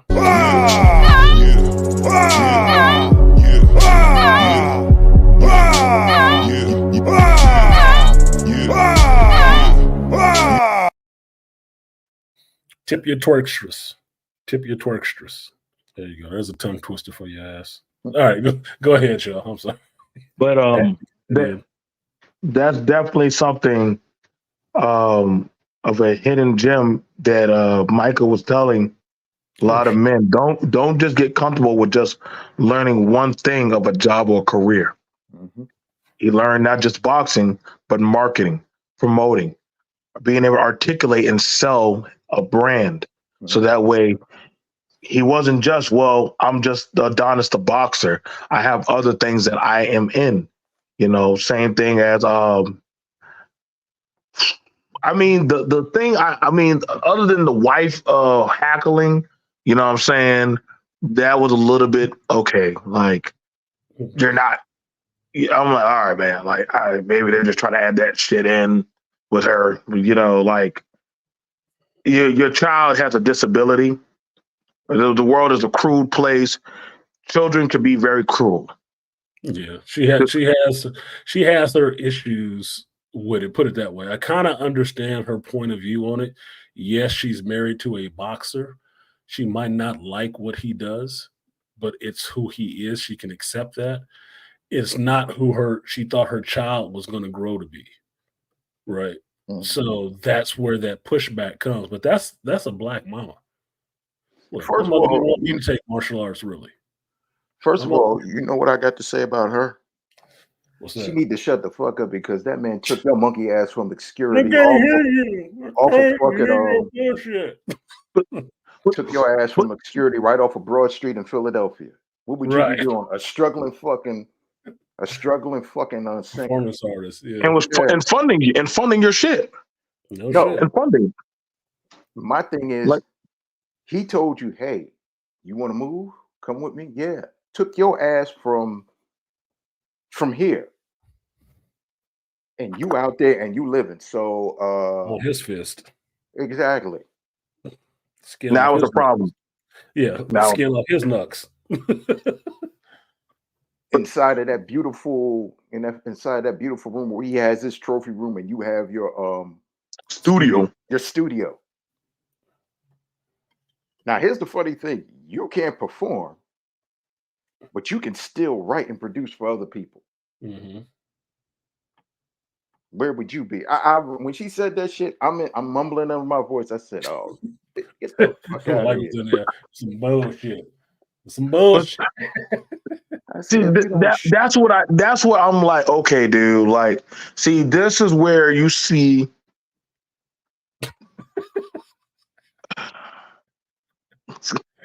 That is a very good meme. But this is where we see down the line of a lot of relationships, you're forgetting the origin of what I did for you to get you there. And this is something that happens, Sally, to a lot of men down the line of either a marriage or relationship. Trust me, BMT has been there. Like, hey, man, don't forget, like, I was paying for them scrubs and all them stuff for you to go to medical school. Yeah, but you're like, you wasn't complaining when I was being You wasn't complaining when I was being shot at. So those checks were still coming. So no, you don't get to dictate how the kingdom was built on sweat and blood and bones. Like fuck that. Like it is what it is, baby. Like so, I understand. Yes, we forget our children are 50-50 down the middle of what both parents are. So one parent might see my baby's probably going to have some aggression issues. I'm not a talker, but I know how to work that out with her. So come here, baby. Come here. You're going to work this bag and get your anger out because you don't know how to probably articulate yourself yet. We'll get there. How I can show you. You know what I'm saying? I would say this, like, what better teacher to have than your father, who is world champion professional boxer? We had to master the same thing. Yeah, she is not solving every problem with her fists. He's not solving every problem with his fists. But you don't have a problem with them fists solving the problems of money and lifestyle at all. Exactly. I'm just saying. Nope. So shout out to Malika Me Bain.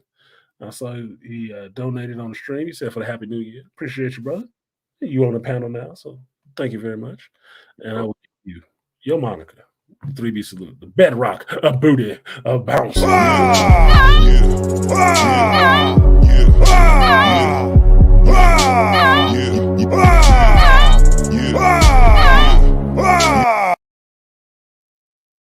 Cheeky. But yeah, he wasn't solving every problem. I mean, my thinking is this: if my father was a professional boxer, it would behoove me to learn that shit from them. If my father was a professional plumber, it would behoove me to learn whatever he had to teach me over my mother's objections. Now, my thing is why I say this sounds like a black mother. One part protecting their children because they don't want their children to fight. They want them to be defenseless and hide behind them forever. Other part is jealousy because the kid wanted to go the way that the father went, not the way the mother went. If her daughter wanted to be in the studio with her mixing stuff, she wouldn't have had shit to say. And Adonis wouldn't have said anything either. But because she went into this punching people in the face shit, she's like, oh no, well, that's not really what I want for her. Too fucking bad. Kids get to choose. They get to have both of them. She can mix a record and she can get out there and throw some hands. Exactly. It's 50-50 down the middle. To the beat she just made, right? I got to fight this week, mama, and I'm going to mix this up. And this is what I'm coming out to the ring with. Bam! Come out to the track I made.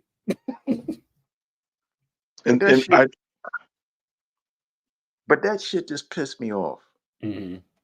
I was just like, literally, I was like, bitch, shut the fuck up. You wouldn't even been here if it wasn't for this man. Okay, here's what cracks me up. Kids getting into fights all the time at school. This is just a situation where kids get into fights. My thing is, you better be happy. I said, Adonis said the same thing. What about the other kid?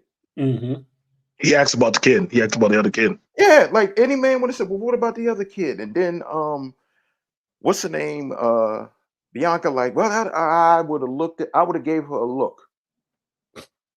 I would have gave her the side eye of death. I'm like, what? You don't check me. I don't get mad. I don't get mad at my child defending themselves. I don't get mad over that shit at all. But Artisan, you taught them to fight. Yeah, but I also taught them not to start no shit. Exactly. So if my child, if you tell me your child got their ass beat by my kid, my first question is, what did your kid do? Because my kid know not to start shit, but finish everything. Don't start anything, finish everything. So if your kid got punched in the face, your kid was starting with my child. What is your child's problem? Because that's what he asked. He asked, hey, no, if you start a fight, I'm gonna beat your ass. And here's the funny thing: the teacher said, "Well, another little girl came up and grabbed her drawing," and I would have said, "Why did the child get up and touch her? stuff. Yeah, why is she coming up and grabbing my damn drawing? Yeah, why is she coming up and grabbing my child's Why did she drawing? just choose her? I'm already deaf. Damn. Like, Yeah, shit. y'all in the same deaf class together. What the fuck is your problem, bitch? Can't you hear? Well, don't worry. You'll see. But you see these. Yeah, you feel your senses work. Yeah, your sense of The touch sense of work. pain. Oh, Your yeah, sense of pain feels right. Okay. yeah, that working. Your ears don't work, but you understand what fucking with somebody is, quiet or not. Fuck that. That's what I'm saying. Like, I get they're trying to put in some of these movies about men and expressing their feelings. Look, man, men and women articulate their feelings in different ways. Mm-hmm. And from somebody who's been through that, and I've had to tell, first off, for ladies in the chat, I'm gonna tell you right now, the best way to you want to keep your man, don't embarrass your man in public in front of another man or in front of other people. That is a bad, bad move. I understand that. I understand that shit. I've dealt with some women who don't understand that shit. Why I got cold on the ass out in public? Because you embarrassing. You're being fucking embarrassing. How can you say that to me? Simple. I put two words together. You Embarrassing me. embarrassing me. Mhm. Look, I know how to act in public. I know how to act when I'm not in public. And one of the things I don't do, I'm not gonna get out somewhere and embarrass your ass. Fuck all that. If that's what you want to do, we don't never have to go out again. You taking it too far.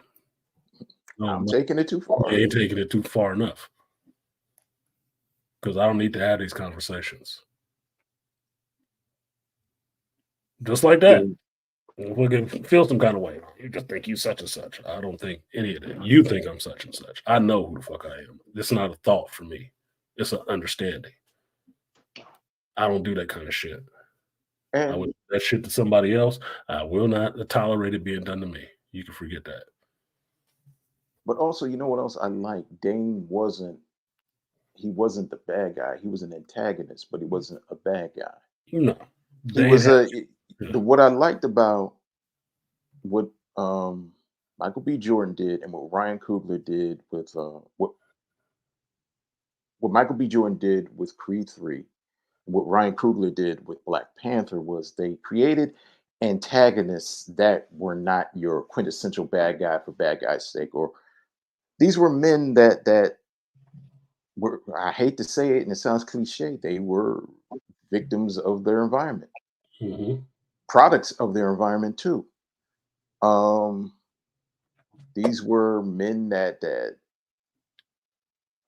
kind of like, they both were mad at somebody that was close to him.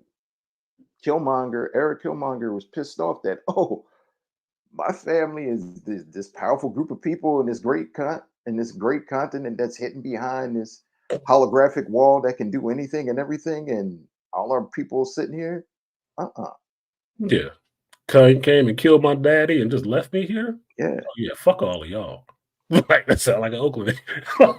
Yeah, fuck all of y'all. Fuck everybody look like you. Kill my daddy and just bounce. But kill my pops and bounce. I love my daddy. Regardless of what you might think of. Look, hell no. his anger was valid. His anger was valid on that to an extent. I think the problem was how it was exercised. Whereas does the child hold the sins of the father? And sadly, sometimes we do that when your dad was a thief, so guess what? You're branded the thief right off the rip. And I got to be for real with y'all. Like, I know these two already understand. Wakandan usually, if y'all look at any of their comics, usually when they come to get rid of you, especially the Lodge, they kind of, thank you, they kind of get rid of everybody because they don't want no loose ends to come back and have no Killmonger moments. So they kind of just get rid of everybody. Even the Panther, he's about that type of life too. That's kind of how he say, hey, you got kids? Well, that's too bad. I'll be after I deal with you. I'm going down there to that room. So that's a part of the Avengers. They might not want to know about how Panthers rock. That's how they get down. But I think that was also something where I know for a lot of people, well, I'm like, well, to be fair, his dad did kind of betray his own people. Like, if you really want to be a fucked up person, he should have just killed. Yeah, but he Even didn't about that. do it. He didn't betray his people for money or fame or notoriety or nothing like that for himself. He did it because he saw the oppression that happened out in the world to other people that look like them, and he wanted to do something about it. He couldn't sit by and do nothing about it. Mhm. He decided, look, I got to do something for these people here because they look just like me. I got to do something for them. So it wasn't for his own personal glory. It wasn't. It was actually something kind of altruistic that put him against his brother, his family, everything he knew to try to make the situation better for these other people. Yeah, he got killed for it. But you understood why he was doing it, just like his brother understood why he was doing it. But we got tribal laws and shit. You got to come back and talk to the council. Right. You got to come back and Right. deal with this shit. And He didn't want to do that that's shit. He didn't want to do it. He didn't want to kill his own brother. Wasn't like it was just something he wanted to actually bring him back. He wanted to bring him back. Yeah, he was Right. like, yeah, I'm about to go ahead and kill my bro. Nah, that wasn't what it was on.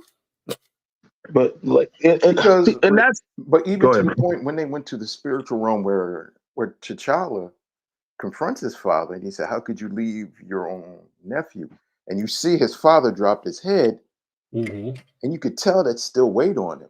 Even Yep. in the spirit form, it In still the weighed on him. spirit world, his spirit was heavy. But one thing that what that movie showed was that you've had men that had righteous indignation, even though that Killmonger might have been a zealot. He was right in some ways, because remember when that came out, there was a big division. I didn't see a division bigger than the Twilight division. Whose Mhm. side are you on? Are you on the vampires or are you on the werewolf side? So but the Edward one and Jack. thing, yeah, so but at the same time, it was kind of cool because you're seeing the humanity in people where they're thinking, well, Killmonger was right. We could have done that. Do you want the Avengers and Shield coming into Wakanda, and now Wakanda gets destroyed? Like I said, that I can agree. I understand his reasons. I understand his plan. I think the execution was flawed. Yeah. But that's what he I'm didn't looking he at, didn't bro. think it the rest of the way out. But I understand what you was doing. You're right. That's what I'm Good looking at. bones I'm there. like, Good bones there, but he just went about it a little bit. And one of the big things from Creed 1 to Creed 3, and even with the first Black Panther movie, you saw something that was shown was hope and pride with Black people. Mhm. But also you saw the hope and pride of Black people within the movie get pushed all around the world. You saw people in China being happy to see this movie, people in Japan. You saw people in Africa. Some of our African brothers and sisters don't really like us over there in the motherland, but they saw how the way this was a portrayal, and they saw that there was this pride. So that's when, like Marlon said, okay, we might not have this happen in the second one, but then when Chadwick passed away, no, we ain't gonna bring him back, but we're gonna give him an honorable. Get the fuck out of here! You knew that this character imagery of a character brings a lot. When you see a powerful, respectful, honorable Black man, that was one thing that people were not expecting to see, especially portrayed by the way Chadwick Boseman portrayed him.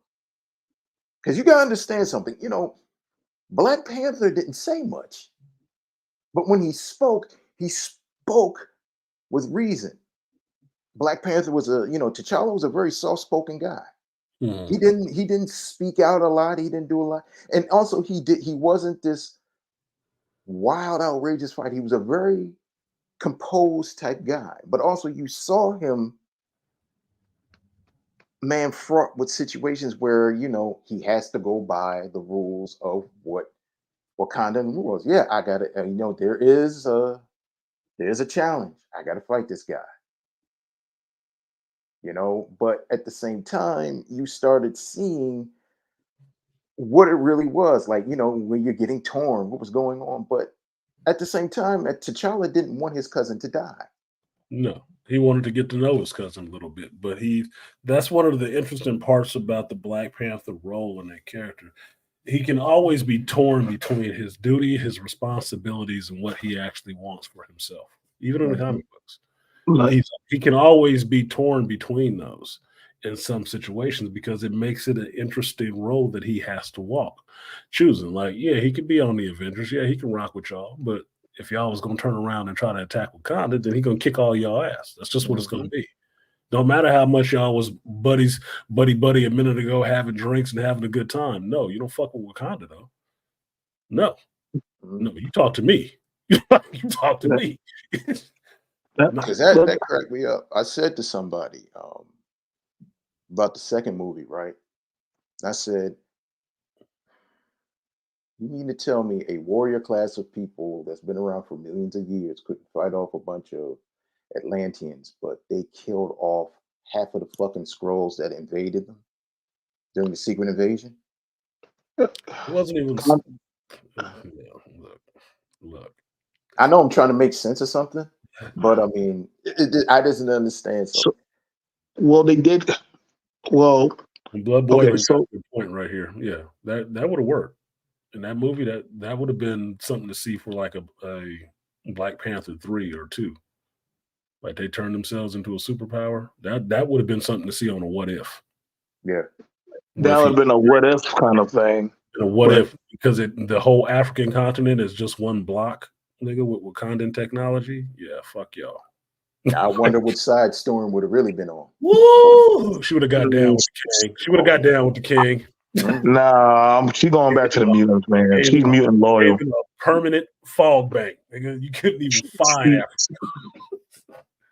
I, They've been kicking like the Chinese out of like, oh, y'all got to get the fuck up out of here. Yeah, I got to go. she, she going. Um, I probably say like, and this I guess is why I'm always trigger man. So they already got rid of majority of their warrior class.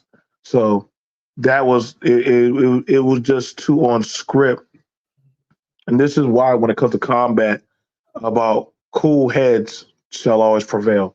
They got rid of their warrior class, and even the general said, "Listen, you can't be talking about pick a fight. The people that they had running the missions, those were their spies. The women are their spies. Those are their spies. They're not frontal soldiers. No. The people that the Dora surprisingly Milaje the ain't spy, even supposed to be out there like that. right. That's Dora Milaje is supposed to be protecting the king. They're supposed to be in Uh-huh. Wakanda protecting the king So or with him as his detail. They are not supposed to be out there in the field. That's work for the war dogs. That's what Uh-huh. the war right, dogs is for. and That's that's what her husband was. That's what her husband and well, all them her guys. husband was border tribe. Hey, her He's husband there was to a part of protect the Porter Wakanda. tribe. Yeah, But he's there to they protect Wakanda. right, and so when the queen was all barking and going crazy, this is why y'all got to pay attention to the small things. That's y'all, but I'm letting a lot of people know that when that's why the queen was like, "Oh, you still be talking to your husband?" Yes, I'm the general. You forget my husband and all those men; those are soldiers. So regardless of how you feel about them and their stupid act, you can't just throw away your army. So that's where a general has to say, "Yo, I get it. They fucked up. Maybe you want to take their pay, put them on probation, but bitch, you can't throw away your army. Like Yeah. you don't have Think of it, anything at that point." think of it this way: when the fight for it at Endgame, or excuse me, Infinity War came, and they were fighting outside of Wakanda, the border tribe was the ones out there backed up by the Umbaku and the Jabari. That Uh-huh. was the Yeah, border tribe out there. Yeah, it was some they were Dora out there. Milaje out there too, but that was all the soldiers and the protective guard they had left for Wakanda. Uh-huh. Yes, That was it, and they was out there fighting whole fucking aliens. a whole alien army, In armada Marvel at that. Comics, any alien is stronger than a human being. Any alien. Uh-huh. When they show up on Earth, they're stronger than human beings. So that's a feat. The motherfuckers was out there with spears and they tech fighting whole goddamn aliens. And them damn outriders that the Black Order threw out there is problems. Them motherfuckers run over planets like locusts. They problems. They was out there fighting them damn things. So by the time you get to a Wakanda 2, yeah, they They're pretty worn out. Pretty depleted. You know, you talk about population rates. Look, they was low. They was low. Okay. Right. So that's why I could understand why, an Atlantean at that point, yeah, he's pretty much going to be dog walking a lot of the Wakandian. You're like, well, y'all motherfuckers are still in ER. Y'all ain't back to full strength. Yeah, it's going to be an easy fight. Still in triage, man. Nigga, I gotta fight another war. We went through the recovery room kicking people ass. Like, dude, they all in the recovery room. No, yeah, but I whooped all their asses. They in recovery. Come on, man. You know what I'm saying? You had a civil war, a galactic forefront. Mm-hmm. Then y'all just ran another fade with Thanos a second time. And also, I gotta let y'all guys know. Trigger warning. It's going to be an uphill battle trying to take over the whole world. And nigga, we just fought Thanos twice. And also, half of your population just probably popped back in from 5 years ago too. Yeah, no shit. That's what I was thinking. BMT made a good point. You went through a civil war where people was fighting and killing each other or trying not to kill each other in the first Black Panther. You went through Infinity War, where you get aliens coming down here, so you lost a bunch of people during that shit. Yeah, they were definitely dying. Then you came back, you ran it back after half of them came back after a 5-year hiatus and got in on the Endgame fight too. Mm-hmm. and then to top it all off, the fucking fish people showed up and they want to scrap and drown some of y'all too. Yeah, y'all. Yeah, that's why you got to throw Elijah out on the front line, man. It has not been a good 5 years for Wakanda. Wakanda has been suffering some fucking L's, dude. Okay, they low reproduction or replacement rates. Okay, shit. So I get y'all want Killmonger to take over the planet, but shit. Wakanda need a blunt and the 5th gin just to chill out for a half a week, man. Yeah, no shit. Y'all need to put your feet up and have a drink. Get you some of that purple herb. Hit that shit and then figure out if y'all can start making some of these babies. Can we use this vibranium to make these kids sprout quicker or something? Because that's what it's gonna take. Like, y'all gotta replace. You gotta close borders and try to build back up again. Like, holy shit. Yeah, that's why I said, like, sometimes that's why the Queen saying, hey, I'm ready to go to war. The general's like, no, nigga, like, fuck, are you keeping track of the triage? Like, bitch, when the last time you went down into the medical hut? Like, right, you going to war? Yeah, with who? With what soldiers? We're going down there to RTC now. Yeah, what the hell is you on? Rapunta, calm down, bitch. You know, so you got your groove back, like. Yeah, like, there's no bounce back after this, girl. Like, after this. Child, you got your spies out there fighting on the forefront. That's not good when your spies are on. They're not even spying anymore. They're out there in openly fighting. Like, that's when you know, okay, so who's protecting the king? But if the spies are out there openly fighting, that's why the Queen was all by herself at that point. Because there was everybody else was out there brawling. That's why they needed the Jabari help. Because I don't know about you, I saw 2 Jabari women. Everybody else was big ass linebacker dudes. Yep. Dude, that's where the muscle was. Jabari got the muscle. That's why M'Baku at some point said, yo, bro, like, I gotta go down there and help my cousins because at this point, these motherfuckers don't got nobody. They ain't got nobody.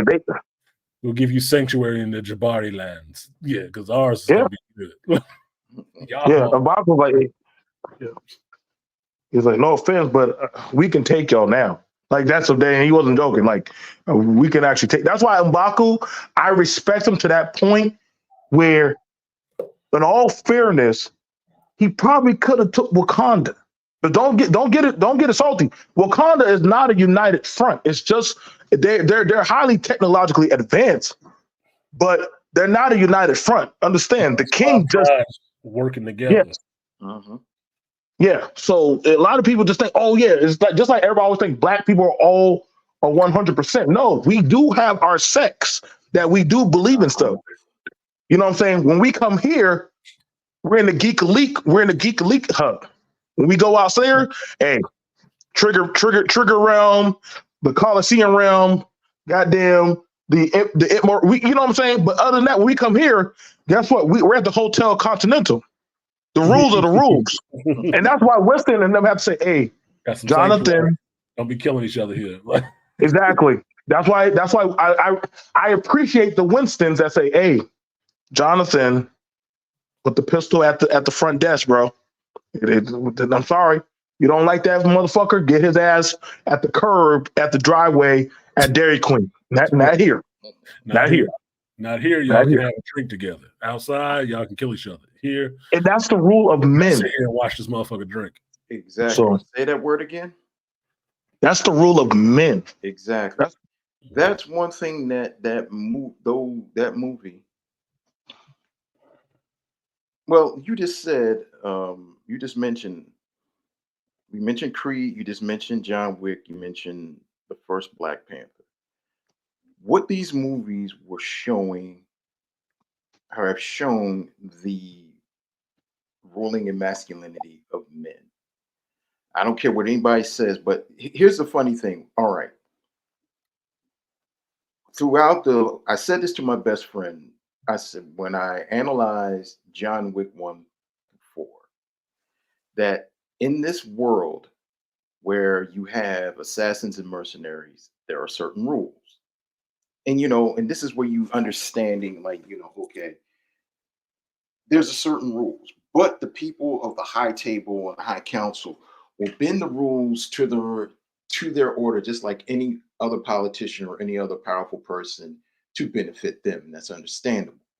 John Wick was used as a pawn for this. Now, the first one, you didn't notice this because it was just an introduction that you see this guy, he's this kick-ass assassin, and he gets out of the game. But then the second one, you start seeing, oh, this is a world that's even deeper than just a bunch of people with a bang, bang, shoot 'em up. And then it gets deeper where, okay, John Wick is an honorable killer. It's kind of like how the way, it's like a Western. And you see how the way John Wick is the lone gunman, he puts up his guns, but somehow he gets caught back up into the situation. It's that now I get out, now you pull me back in, one of those tropes. But you see, the bigger picture is this world. And even Winston tells him in the first one, I thought you got out. Mm-hmm. I thought you were the smart one to get out. Why are you back in? Because you dipped one toe back in this world.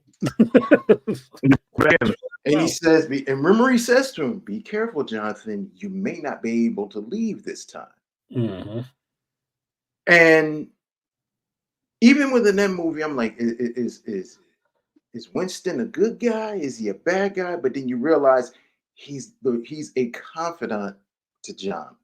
Mm-hmm. And one thing you know why? You found out why in the fourth movie, why he was a confidant to John. Mm-hmm. I think, if I remember correctly, I didn't do my review for John Wick 4, so this is something I've been sitting on. Winston was part of John Wick's little Russian group. Winston was a killer at one time. Okay. Yeah, they're coming out with the series also with that too. Yeah, I don't know if they go into that in the Continental series. I figured they would, but Winston was probably an assassin at one point, and he was part of John Wick's crew before John. He might be John Wick's daddy. You never know. Don't do that. He might be his daddy. You never know, because he did have an affinity for John. Mm-hmm. He knew he was cool with everybody, but he had an affinity for John. He would go above and beyond for John, and it makes you wonder why. I mean, he got his whole hotel blown the fuck up about protecting John. Like, really? Just some random dude? No, you only do that kind of shit for your kids. Remember at the end of the first one, Winston gave him a brand new, what was it, 2012 Charger? Mm-hmm. He says, what was the bald-headed black actor that passed away? Tehran. Fuck, I'm gonna forget his name now. Oh my god. The guy who worked in the front of the concierge.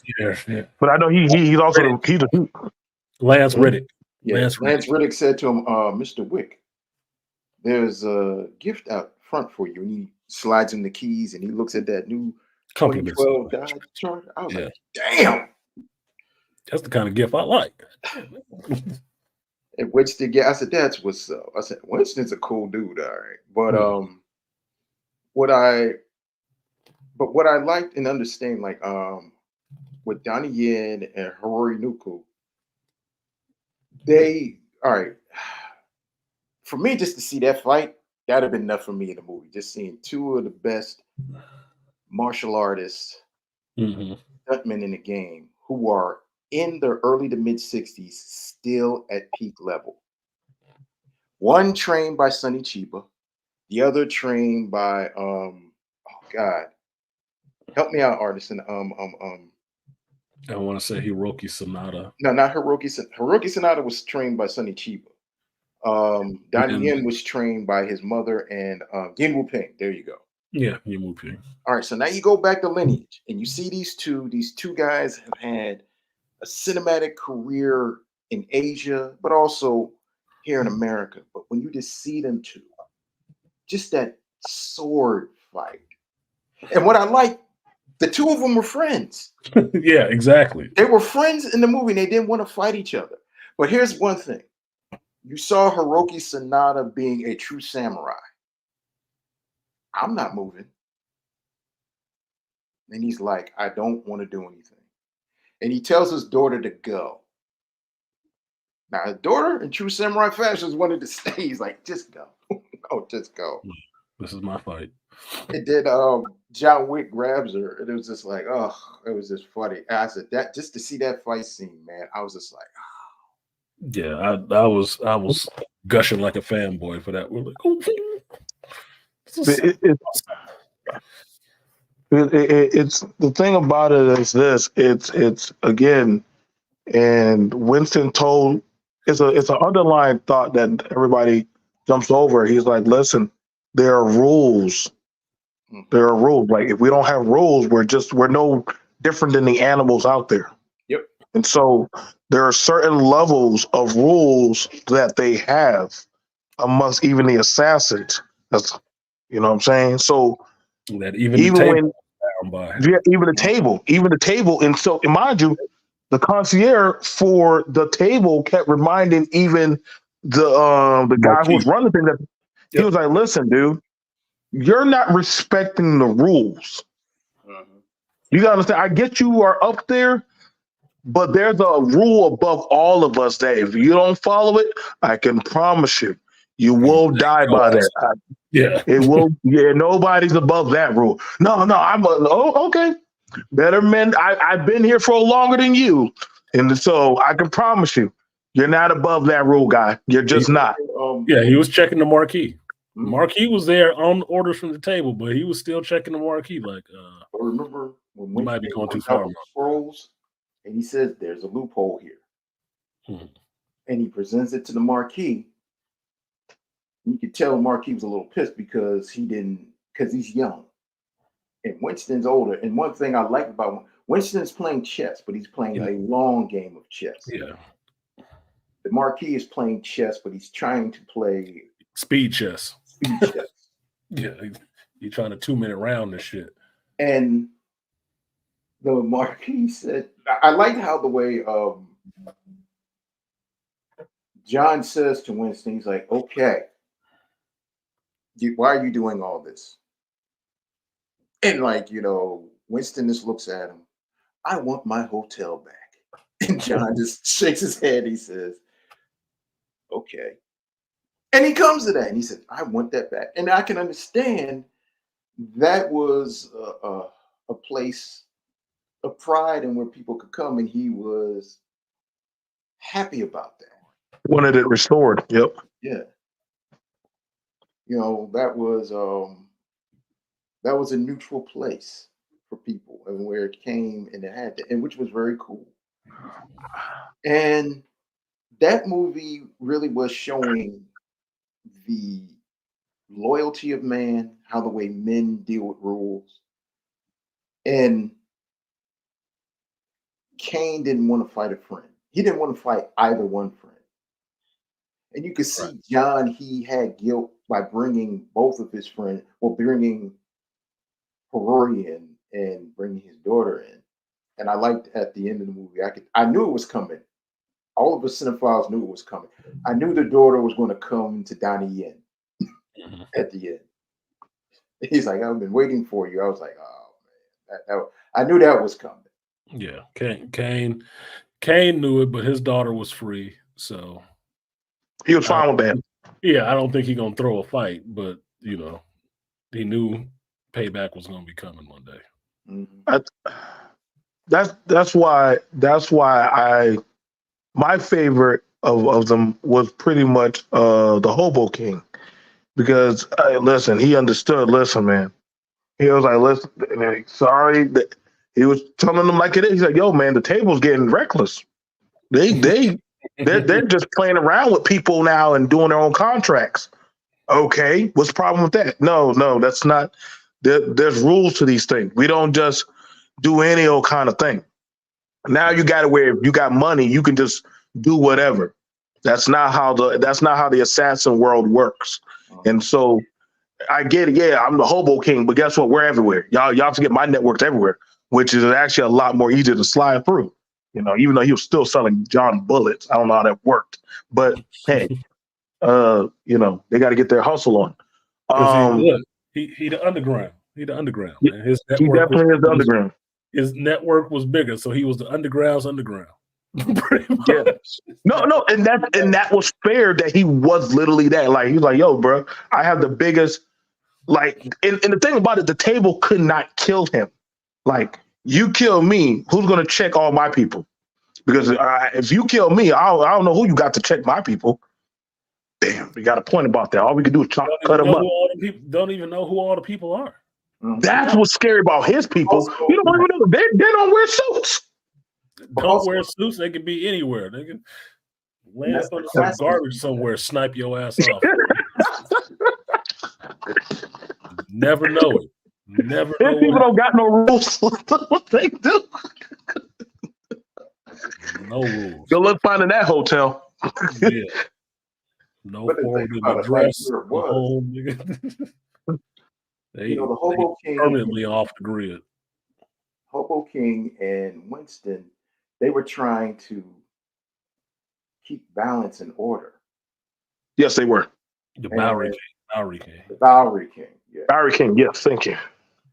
you know, they were trying to at least keep balance of what an old idea was. Because remember in the first movie, the female was trying to take out John, and she took out Willem Dafoe, Yeah. and she did it on neutral territory. But Yeah. Willem Dafoe didn't want to take him out. Willem Dafoe, remember, he shot the window to wake him up. Like, all right, she's coming in to take you out. Yeah, that was his friend. Once again, table using friends against friends. Yeah. And, you know, clean up on mile 6, she's surrounded by a bunch of dudes. She gets shot in the head by Winston's dudes. And what's the name came and picked her up and put her in the cleaning van. And that was it. I was like, damn, okay. Yeah, revoked. Your privilege has been revoked. Like shit. 1 second, you guys. I'll be right back. Carry on. I'll be right back. But that was definitely something of why everybody thought the Bowery King was crazy when he was saying to them, like, listen, man, like, y'all not paying attention to what's happening. Fun fact for the show that they're going to be doing of when Winston was rising to power, the guess who was over the Continental when he was in the field? Who? Mel Gibson. Okay. So Mel Gibson's going to make an appearance for Mel Gibson, and he was a ruthless. He was a gang member. He was a gang lord, as well as over the Continental. So he was very ruthless. But then again, there's still rules to it. So we're going to definitely see Mel Gibson come back into the Hollywood or the cinematic fray.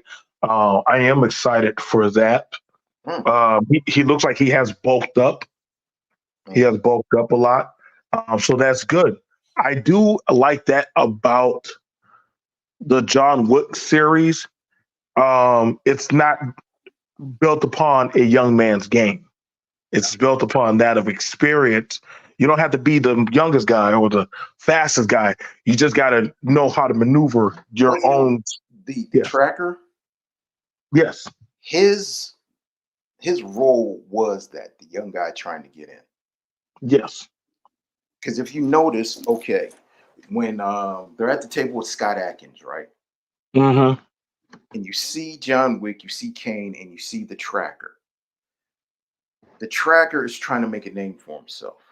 Yes, he is. They knew that. Everybody felt that. But you could see where, Scott Atkins is saying, I know why you want to kill him and you want to kill him and he wants to kill me. But, you start seeing what's there. The tracker's 10 years younger. He's got the sawed off Winchester. He's got the revolver and he's got the dog. And he sketches out who his prey is. And he writes down all the little specifications in the sketchbook.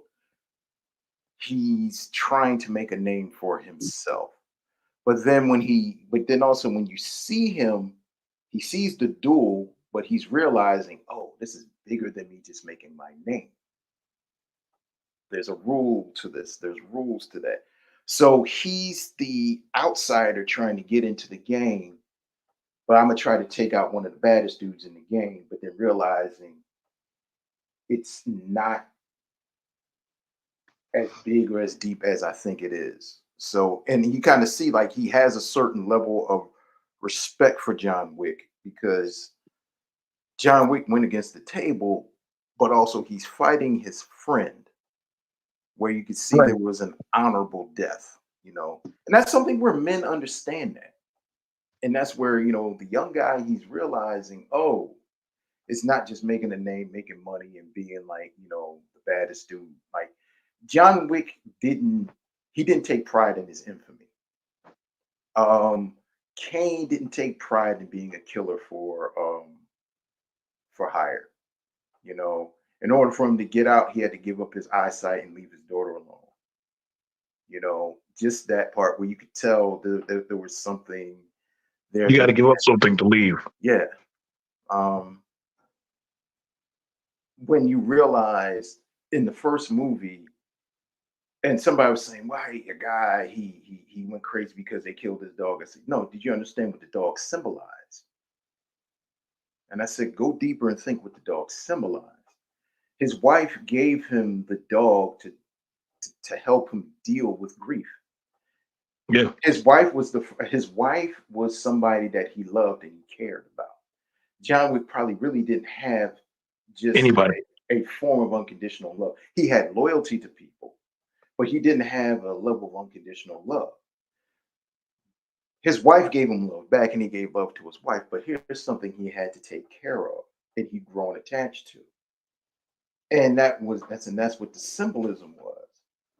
And somebody said, "Oh, I get it." I said, "Yeah, it's not just the dog in and of itself, Yeah. you know, it's the what the dog symbolizes to him." It was a connection, it was a gift from his wife, but John Wick was loving something unconditionally again. For him being one of the baddest hitmen in that world, he had to have a calloused feeling. He didn't care. That's why, it hurt him to go to Hiroki Sanada in Japan. He didn't want to do that, but he said, I need. If you ever notice in the movie, whether it be the good guys or the bad guys, everybody's calling in favors. And usually that favor is like, oh shit, really? You know, John Wick calling in a favor to hide me in your continental in Japan. Well, you're gonna bring a lot of heat here. Um, you don't know what Kane and John had. They really didn't want to hurt each other. Because remember, they're in a little museum area of the Japanese continental, And they're shooting at each other and they're fighting, but they don't really want to take each other. Like they're going to fuck each other up, but they don't want to do that. It's one of those things like how we were speaking on about a lot of like how we were going through like the buildup of what makes the character. Everybody looks at um the end game progression. Like Dame sees Adonis's end game progression. We're looking at the aftermath. Like some people, and I remember when a lot of people like if they would say we're going to do a young John Wick series to show how he became before he became the Baba Yaga, people would watch that because then you would get to see. You get what I'm saying? Like you would get to see why is it that whenever John comes for a favor, you have to answer that call. Mind you, that's the thing. Like if if you have a favor with John, you have to honor that favor with the Baba Yaga, like the boogeyman himself. And so that's why even the Russian Lord was like, yo, my nigga, like too many of us owe him. But what was the first thing the Russian crime boss said? Yo, you literally are fucking with the one entity that built the empire that you stand upon right now. Like this empire that I have all these blackmail, money, deals, clubs, buildings, deeds. That was him. Why would you mess with that? So Made if that the happen. boss, right? So if you would do, he said, what did he say? I gave him. It seemed like they like giving John the most impossible missions in a day to finish, but the nigga keeps coming back. And he did So it. so they were like, there's no way he could go kill that many people in one night. Bullshit. I got what, 5 hours? 2 continents I gotta cover? All right, I got it. I can figure it out. I just need a suit. So that's why it's like, even with Halle Berry, she was like, John, please don't make me do the favor. Nah, nigga, the favor is the favor. And you understand, I got your kid out. I want my favor. So granted, you may not like John, but that's one thing I do appreciate about your word is what? Your bond. And so when you make a bond with that person, I will say that much about the assassins. They don't break their bonds. They don't break that bond when it comes time to collect. No matter what it cost them, they gonna hold up that marker. Like, yeah, it was a nice hotel, but yeah, I got you, John. I got you. But remember what Roki said to his daughter, why are you allowing this man to stay? He said, because of the word, the honor of which was there. But she couldn't understand it because she's young. She wasn't there for when her daddy was on the come up. Because both, remember, Malika, Hallie, and also the guy who's over the Japanese Continental, they both are over those Continentals. Yep. So you don't get you can't just, hey, I would like to run this hotel. What? How much does it cost as much as the Hilton? Nah, you gotta do some things to get to that level. And it seems like a lot of the Continental owners are all in favor of the Baba Yaga. That's why I don't think they're all in, well, Winston and Hiroki, but remember, Halle Berry didn't want him to come. She wanted him to leave. She didn't want him, but the favor is still. But she knew that she had the favor. She knew that because within that world and within that worldwide organization of assassins, there's this, like you said, your word is your bond, whatever that you give. Now, the higher point of where the markers. Now, if they knew if John was coming, they're like, oh fuck, now I got really, because he got out the game. And they heard that he's back, but there's like, I just hope he doesn't come here. I just hope he don't come to me. I just hope he doesn't come here and wants to get the favor. Oh fuck, here you go. Nah. All right, John. And you're expecting the heat to come down on you, and you're like, oh. And then all of a sudden you see somebody from the high table and they're dudes. I'm like, oh fuck, I'm just not gonna have a nice day. But well, everybody got the email. Everybody they all got the email. It's like you all got the business text. Shit, we just fired Artisan. You remember that time when we said that, hey, bro, I said I'm going to hold you down. Like, yeah, I need that couch. Fuck. You know what comes out, I got a man? girl come over. I know, but come on, bro. You know what you do? You turn your radio on, you hear that old Nah, man. See, song, Nowhere to Run, Nowhere to Hide. It's like, oh shit, that was Artisan's song back in the day. What happened? I can't see that's for me. I can't live with that shame. For some people, shame is for me, it's a worse thing than death for me. Because if I say something and I I don't like to remind people that they owe me money. I feel like as a man, I shouldn't have to chase after you. Because when you needed it, I didn't have to chase after you. You found me. So it should be the same. Go ahead. Something, man, real honest manhood is based on principles and standards, right? Right. One thing that you have, what we saw within the John Wick movie, there's principles and standards, especially for the later three, because you're developing the code, you're developing a certain, now this is kind of hard for a world of assassins, morality. But there's that even gray area of morality. There is something where you realized the people on the high table, they played on the assassin's weak points. They played on, they even mess, I'm sorry, what happened to your dog? And he gave that look. Like you're like, oh damn, you knew that these thugs killed my dog back in the day, and you have my condolences with your wife. When in the second movie, they were fucking with his emotions. Exactly. And that then was fucked up. The other guy at the high table was saying, well, we can make you see your daughter again if you take out this one person. John Wick, he's like, I don't want to fight because I know he's your friend, but he said, I gave up my eyes, my wife, and being around my daughter. Well, we could give you your life back, but that's where you have that that's the infamy where you see the antagonists and the bad guys, they know how to pull at your weakness. And also it gives these guys that they're not just cold-blooded killers. No. They are, but they have some morality. Right.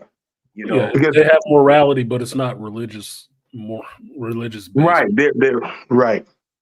There are morals and there's honor. Yeah. And that's why everybody honored John's request when he came to them for a favor, because my thinking goes into what did he do to earn that kind of favor from them? Because what did he give? They upheld the honor of that commitment at great personal loss to themselves. Great personal loss to themselves. Winston lost a whole hotel. Hiroki Sanada, the Japanese Continental, he lost his business and his life. The Russians, these motherfuckers was actually going to the mat for this fool. I'm like, what did he do to earn that? That wasn't just some I won the football pick. No, that wasn't none of that shit. He did some serious shit for them. And that also was real shit that really meant a difference in their life. And also the culture of the loyalty, where you can tell it goes back hundreds and thousands of years. When Angelica Houston, he goes to Angelica Houston. And those are the Russians, correct? You're talking about the Russians? Yeah. Yes. The Russian crew that trained him. She is pissed at seeing him because he goes against everything. Because he shot the guy in the second movie. And she says, now you're going to bring a whole lot of heat upon me. Mm-hmm. And then when he's in Europe, he goes to that. Well, remember, in order for him to get back in to fight, he has to be represented for another family in the fourth movie. So he goes back to that other family of assassins, and he has to be inducted and come back, because that's what he had to kill Scott Adkins, right, in order for him to be inducted to the family. He did an impossible mission for them. Yeah, to get his pass. to get his pass. But weren't they his actual they were his actual family? Yeah, that were But his he was actual. like, right, that was his actual family. But the thing about it is, this is that thing where a lot of people say you can't disown family. Listen, there are some things that you gotta say, hey, Yeah. So you cross certain lines. this is what happened with that shit because of what he did by killing that member of the table. The table took retribution on his family. The family, and it's the family who trained him. That's where the ballerina, John Wick, these people come from, Angelica Houston, whatever. That's where they come from. They killed the head of that shit because of what John Wick did. And they were kind of That on the hurt out of them. that crew, right? So to get back in their graces, to get that pass that he needed from them, he undertook a mission for his whole family to take out somebody they had a problem with. And it was basically the person that came and took out the one in their family on the orders of the high table, Scott Atkins. So he went and took his ass out. And that got him back in the good graces of his family, who actually trained him and shit like that. Because that's about the closest to the family that he actually had. This is where he grew up. This would be like equivalent to Black Widow's Red Room. Mm-hmm. We was all at the Red Room together. Yeah, was y'all dancing? Yeah, we did some dancing. We rolled how to those kill back, people. though. We learned how to kill people, man. So yeah, we know each other, but that's the only family we got. He's an orphan. He ain't got no other family. That's why I said it went over people's heads in number 4 that I think Winston had a tattoo or something like that. Yeah. And Winston was part of that crew too. Mm-hmm. He's from earlier on. So he could be John Wick's dad, or he could not be. You don't know. But he protects him like he is his son. That's how I see Winston and interacting with John Wick. That's somebody who's your fucking daddy and you don't know it. You might have been thinking, oh, that's my favorite uncle. Thinking that's actually your daddy. That's why he knew so much of his back history. He let you believe that he was just your favorite uncle, but that was really your father. That's why he did all of that shit. I think that's why he knew so much. He knew so much of John's back history. He was like, John, like, where am I going to find somebody to vouch for me at the table? He's like, bruh, dude, your family sits at the table, literally. Right. Like, you got to go make that right. Like, only you ain't got to look far. Yeah, and that gets into the whole thing with Malika was making a good point of pointing out all these other people who ran these Continentals. Hiroki Sanada was an assassin. That's why him and Kane and John Wick all knew each other. How did he get to becoming, the manager of a Continental in Japan? I would think that would make him the best killer in Japan. I would think. In that world. Right. In that group. That's why they would promote him to a level to be running a Continental in Japan. Because you see, when it came down to it, he had no problem getting in there and getting to the business. And he kept checking his daughter. I think he was a killer. And that's why I think Winston was a killer at one time, too. Yes. He knows John Wick's group. Let's just spitball and say Winston was responsible for his family getting at the table. What would be a reward? You get a Continental. You get New York and you get a Continental. You were the best killer of your day, and now you're older. See, I can understand. I could get that. I could get that type of world build that once you climb so high up the leg of a table, they have to put you in a position because they have to remove you for the next person to take the line. Get you out the field. Right. Like that's why they look at it where, John, why aren't you sitting in the Continental? Why aren't you sitting at a seat? Like, no, I want out. No. You're breaking the system. You're supposed to. Nah, I want out. And that's why no, John, you're not supposed to come back, dude. You're messing up the order of how these things work. That's why even the Russian dude was like, dude, you can't be fucking with the wrong people out of any old type of way. That's why B.O.Y was so pissed off. Like, dude, like, what are you doing, man? Like, fuck. Yeah, remember Clancy Butler's character? He's playing one of the judges from the table. From the table. And he's seeing how the way the Marquis is manipulating and cheating, and he's like, okay, I'm a neutral party, but what you're doing isn't right. And the Marquis is telling him what but the Marquis is like, he's doing infractions and cheating within the margins that he can't get there. So you can see Clancy Butler's pissed off. And even when Clancy Brown. Clancy Butler's the chick. Kurgan, in other words. Yep, Clancy Brown. Or the voice of Lex Luthor. The voice of Wolverine. He, him being the judge in running the duel, as you can see, Winston's there on the part of John. But he's also trying to keep the rules the same. And I respect that John, he quote unquote may or may have taken that bullet for his friend to get back with his daughter. Because you got to think about that. For that duel, everybody's like, oh, John should have gotten this. I said, you don't understand what John did. John might have also wanted to end it, but also John knew he wanted his friend to get back with his daughter. And they would never stop. Yeah. I think that's why Donnie was like, thank you, John. Like, thank you. Like, you know what I'm saying? Like, because the first thing the Marquis,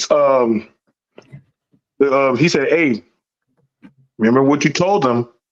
You said that his daughter and him are off the table, so I'm gonna make you keep that word. Yep. He didn't argue back with that. He didn't argue back with that Grand Marquis. Like, that must be the top dog of the lifeline. Like, hey, I get you on the table, but in my world, when you tell somebody that, hey, no hands bar shit, I'm gonna hold you to that. So that's why he was like, thank you, John. Like, I'm thank you. Like, yeah, okay, cool. Everybody was bound by their word. Oh, he made that true. Even Winston said, hey, bro, he didn't shoot. all the assassins recognize that he didn't shoot. That's how you could tell who was an assassin, who wasn't in that area. He was like, damn, are you stupid? Like, come on, man. That's assassin class 101. And when you saw Winston look at him, well, you know he still has a bullet left. Yeah, like, what the fuck? Weren't you counting? Yeah. That's Division 101. Everybody counts their bullets. The only person surprised was the Marquis. Everybody else was surprised. Like, he didn't shoot. Yeah. I don't know what you thought, but he was saving that for you. Even the dog was counting, bro. One more shot. Okay. Come on, man. As much as we've seen this guy get shot, you think that took him out? Come on, man. What are we doing? I mean, he had little things. He had to get that motherfucker in there because the ego was going to be too big. And that's what he kept saying. Hey, man, they never listen to the voices of reason, bro. That's how you know Winston was down for the team. You're like, bro, were you not counting? Like, we were all counting. Why weren't you counting? Like, it's like he played him, but he didn't. He played himself. He let him play himself. That's why the Grand Marquis was just sitting there quietly, just standing there like, damn.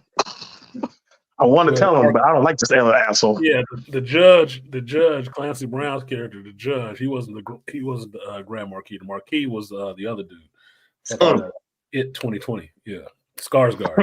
He was the Marquis Marquis de Mont or whatever it was. He was the Marquis, but he was arrogant. That was the thing. He was arrogant. He has a job with the table that's important, but he was arrogant. He was too arrogant. It's too much of working through people and not doing enough of the work of yourself. That's why you miss something like that. That's what why he missed. Because That's why you got to. problem. He had no problem sending all kinds of people after John. He had no problem sidestepping John himself and putting somebody else in this place that would be a problem for John to have to, actually kill. But when it came time for him to actually step into that role and do something, he thought he was doing something. He missed the simple shit. Like, yeah, it was only one shot. He still got a bullet. He's still waiting to shoot. He was saving that shit for your ass, dummy. That's why everybody was looking at him like, you dumb fuck. You gonna go out there too? Okay, get what you get. Hey, bro, you stepped into the game, bro. When you took that pistol, man. Get yourself some. I mean, to be fair, that's quite a title to get to say I'm the one who got to kill the Baba Yaga. But ain't nobody was rushing to grab that pistol. That pistol. They wanted that bad. Shout out to JT's pops. Tell your pops I said happy birthday to him. Man. Happy birthday, JT. Yeah, happy New Year's. And I didn't know it was your dad's birthday today. Baby New Year, huh? Baby New Year. Yeah, man. Yeah, JT Pops was cool. We went to the movies and saw something. We all went to the movies together. I think it might have been an Equalizer or some shit. Pops was cool as shit. I like his pops. So shout out to your pops, man. Tell him I said happy birthday. Say some cake or something. But that's definitely an old bull, young bull homage of you can't always be quick to rush, and I think that's something you learn. That's running down the hill thinking you got a good piece. That's just so fucked up.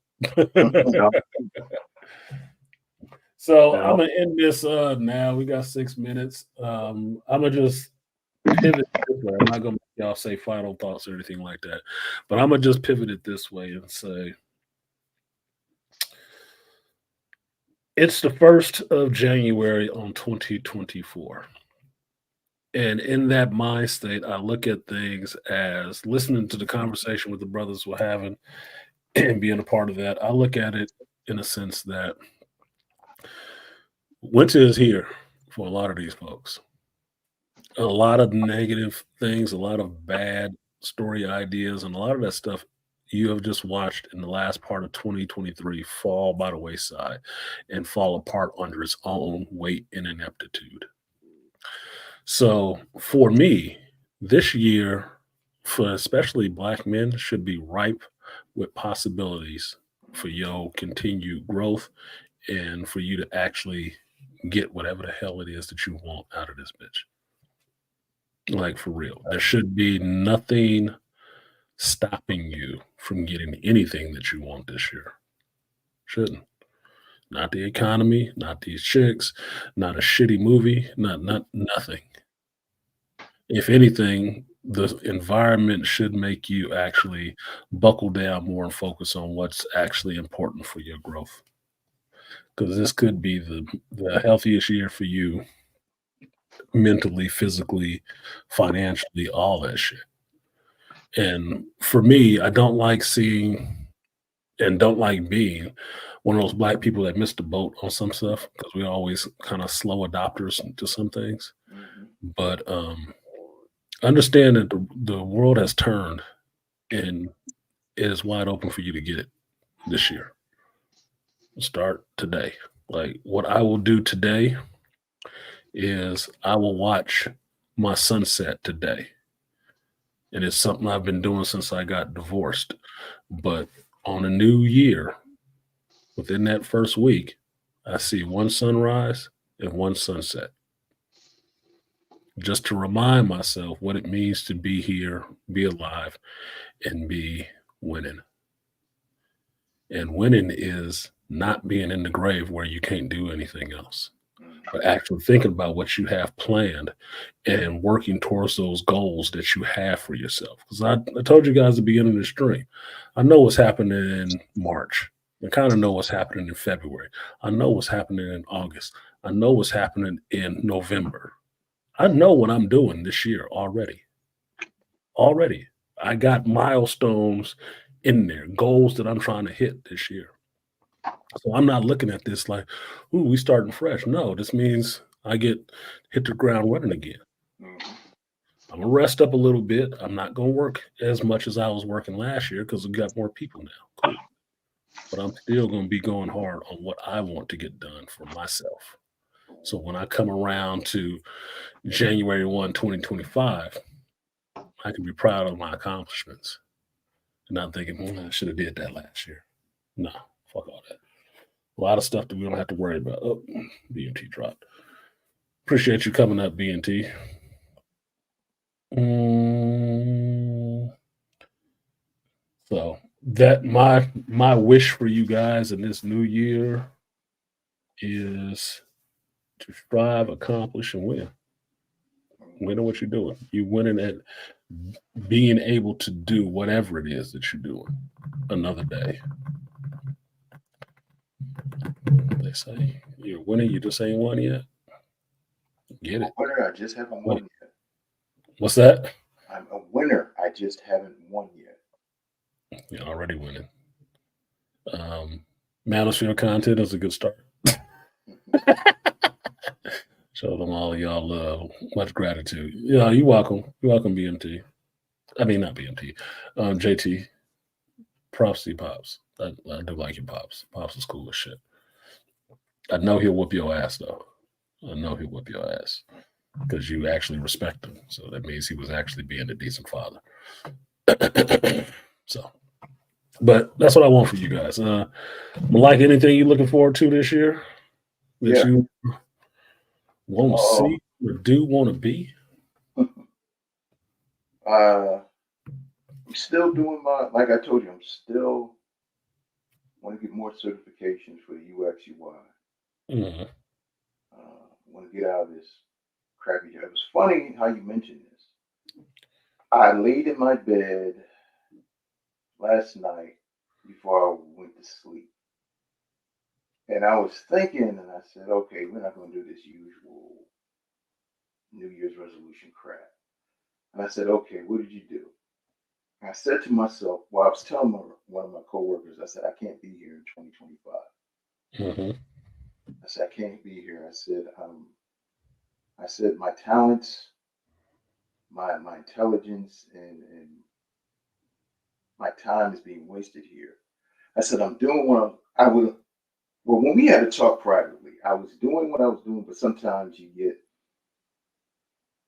distracted and life gets there and you just get tired because you're doing a bunch of Mhm. work for a job that you're not even getting paid for. Paid a lot of money for, I should say. But I said I have to really get down and focus. Like I said, it's just business as usual.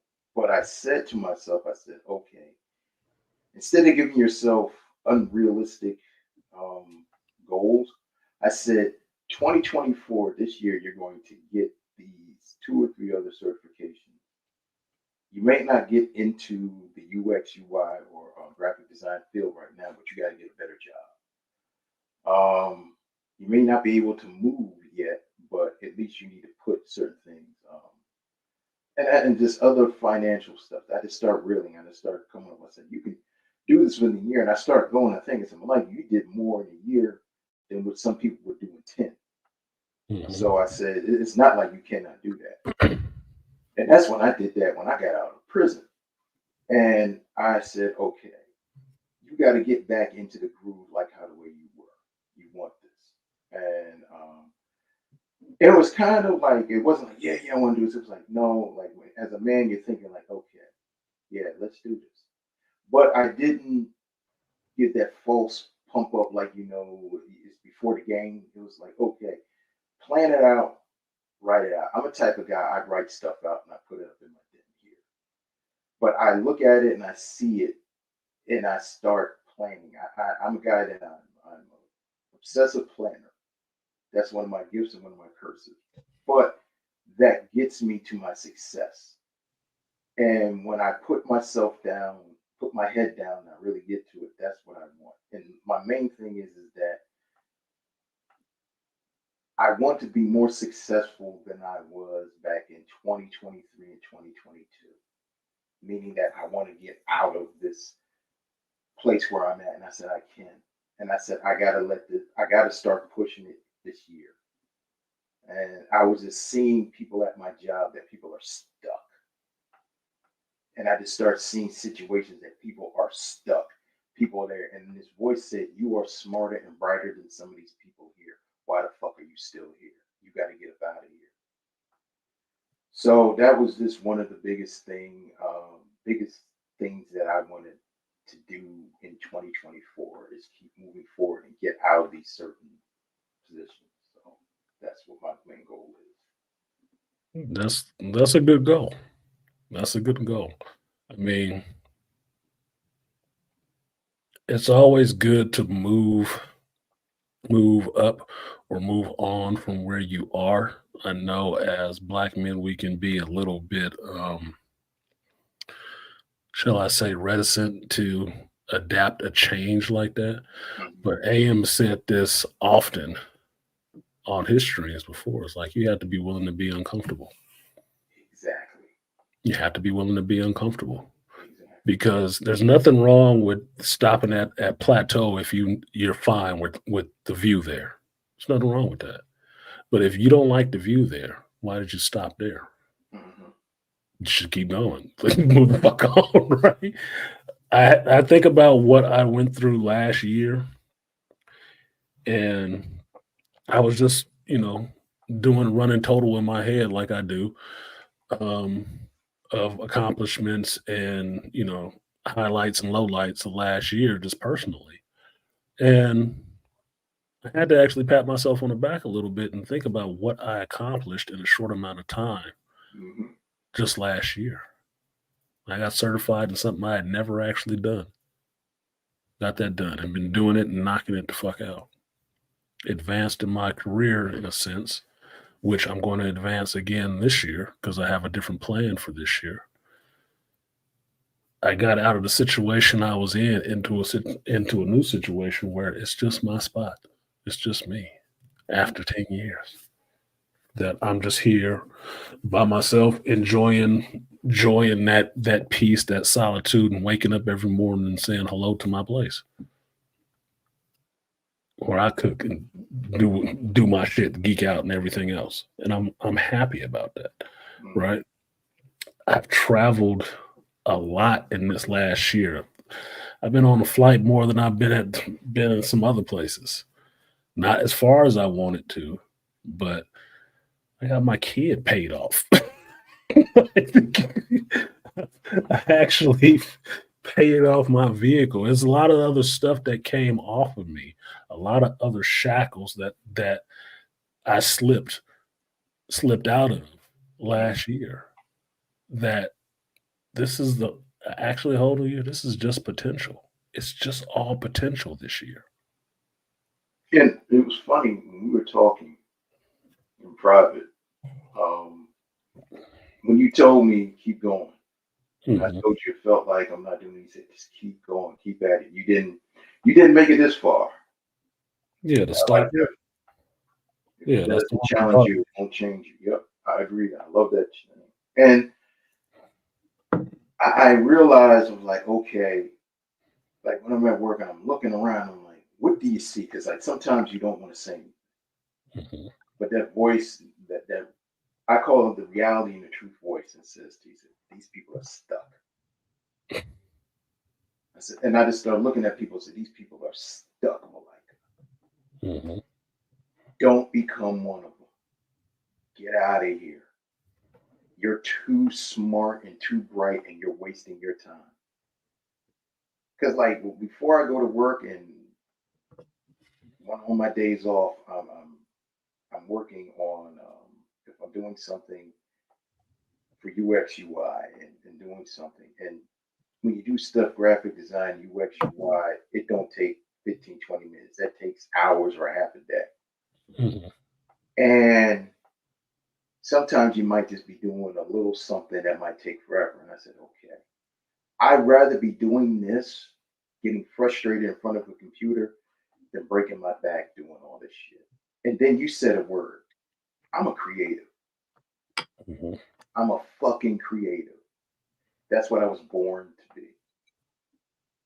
And just the stuff like, like sometimes we'll talk about movies at work.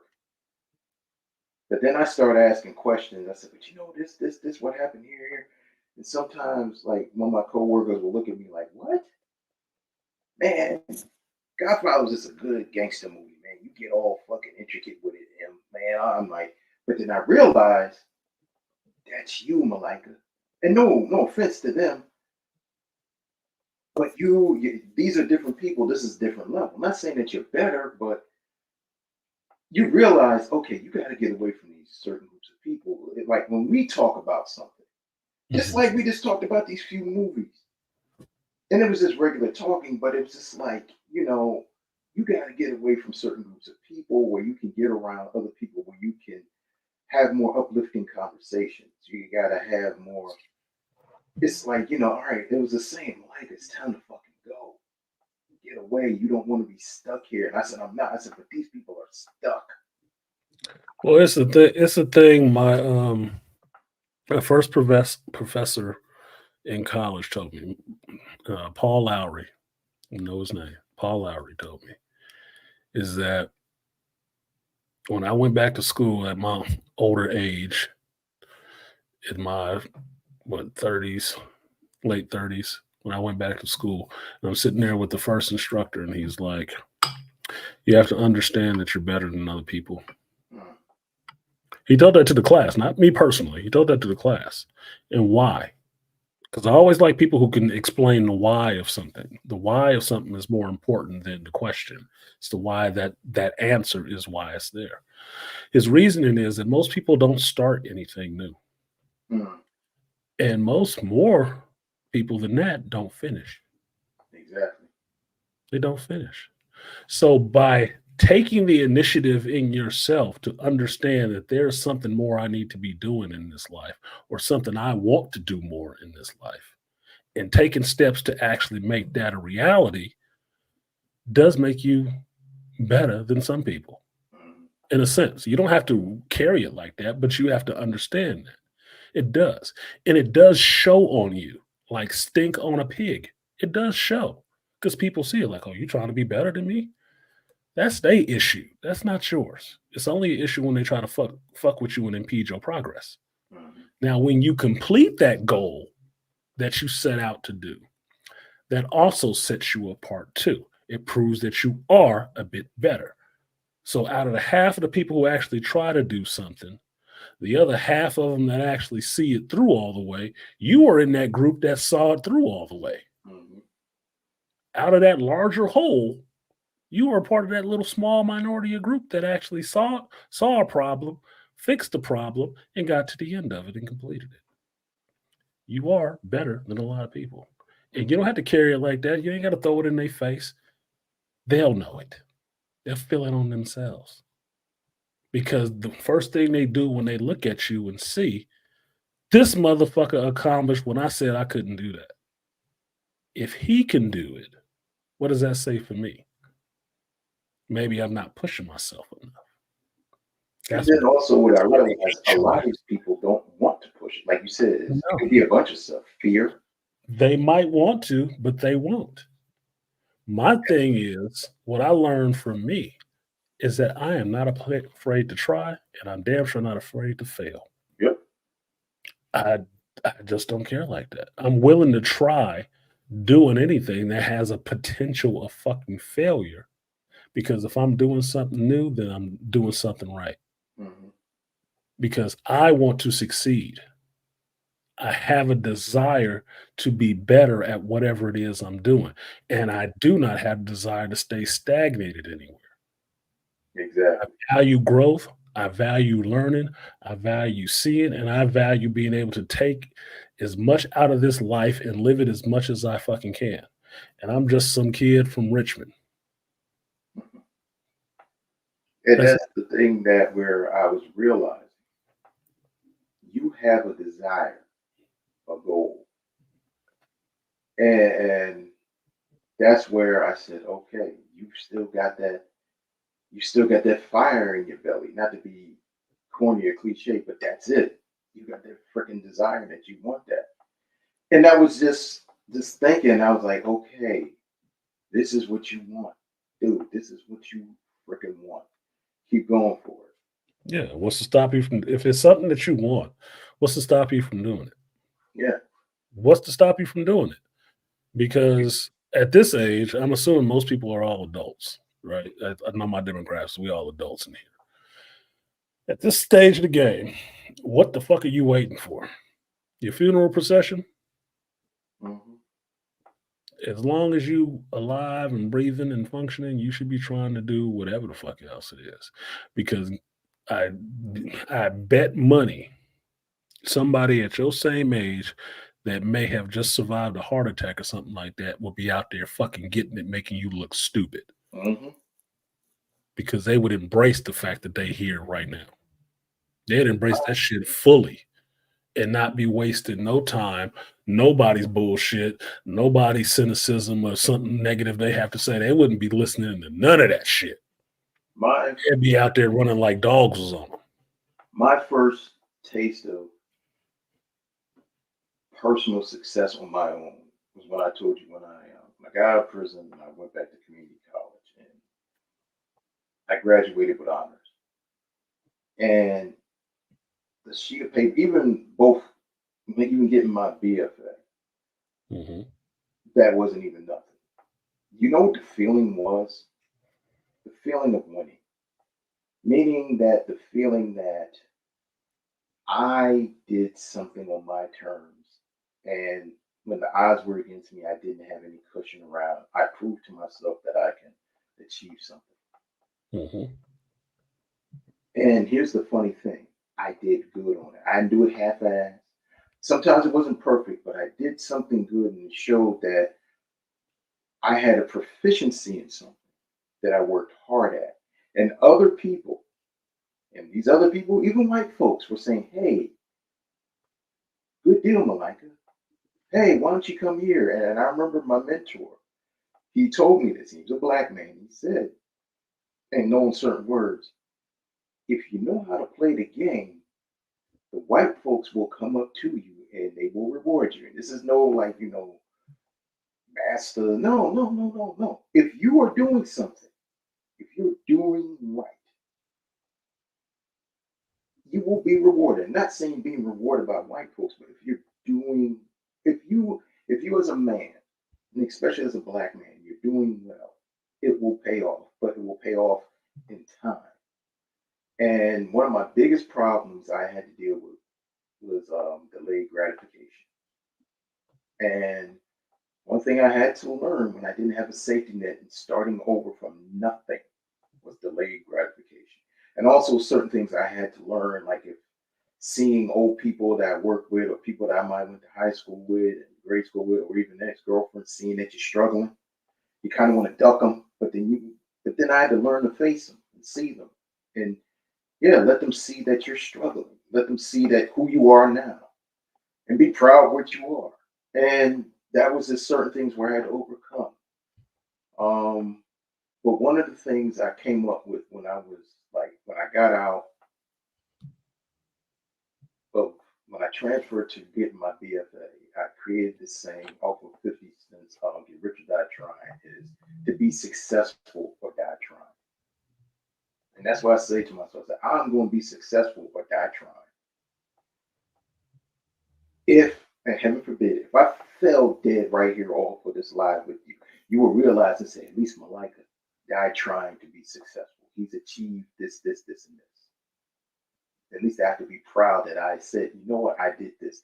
If you came into my room, you could say, damn, on the wall, he did have something. On his desk, he did have something. He had some of his windows open for what he's supposed to do for homework tomorrow. So at least that nigga had something to do. Right. He was working towards his goals. Exactly.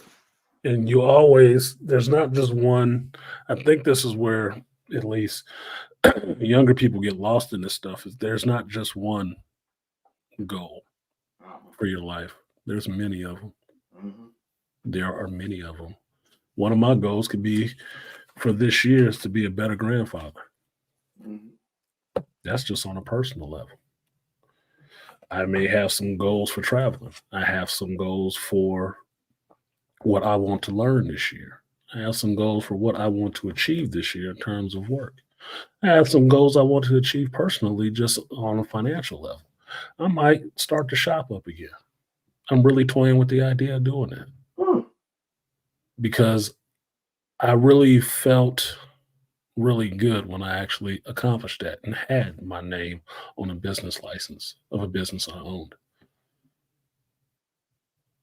Might want to do it again. I was really depressed after I had to close that shit. I was. Yeah, I could see it in Yeah, I was really depressed. I lost a lot of light in my life out of that because of that shit. But you know what you also have, what I liked?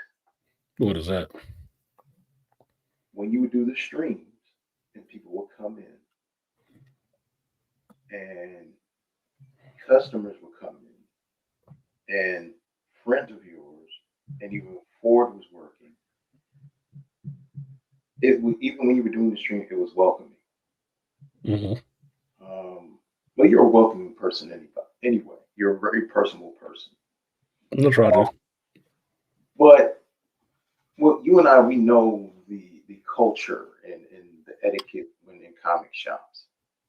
Um, what do you read? What do you like? And you have a rapport when you talk with somebody. But that's what I liked every Sunday because there are very few brick and mortar comic book shops around. And we grew up going to some, but you also grew up in this particular shop and you had your children grow up here. So Hmm. it was a piece of you that you at least could do something. You were doing something you loved. It wasn't just for the sale of comics. No, it wasn't It, the money. It wasn't the money at all. it was for the love of the culture in and of itself and what it did for you, and you enjoyed saying, I could do this.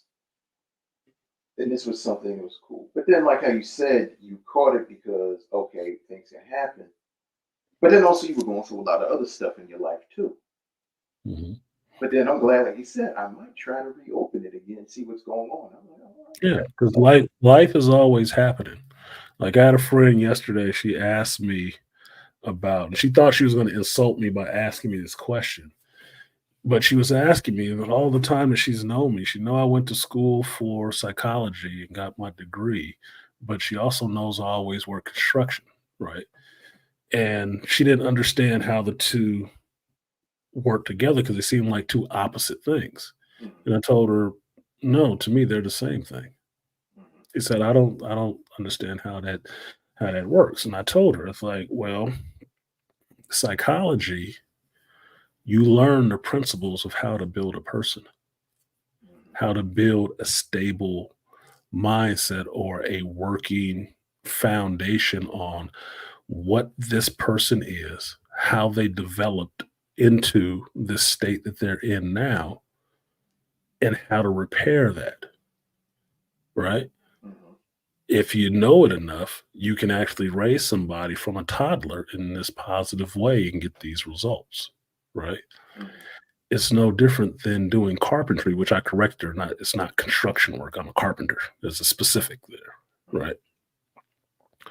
Is that construction teaches you how to build buildings, what the foundation needs to look like, what building principles you use to build these structures, how you can turn it into whatever it is you want it to look like at the end, or coming in and repairing this damage that is done to it to get it back to a state where it can function properly. It's the same principles, just one is a soft skill, being psychology is more talking, learning, researching, testing.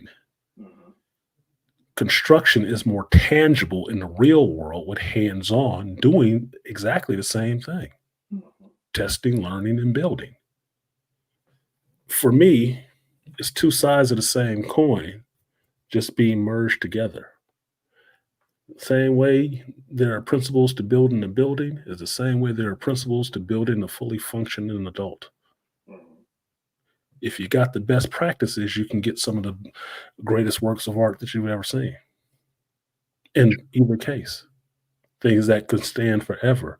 And people will marvel at, like, damn, that's a well put together building. Well, that's a well put together person. Mhm. To me, it's the same shit. The only difference is I end up spending more time working on the building end of it than working in the field of psychology because, like I told her, once I got divorced and I was graduating, I didn't think I needed to be counseling anybody on relationships. I really didn't.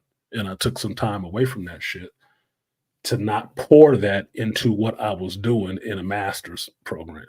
Mhm. Sitting down with people, talking to them about their problem and having all my internal bullshit coming out like most therapists fucking do. Mhm. No.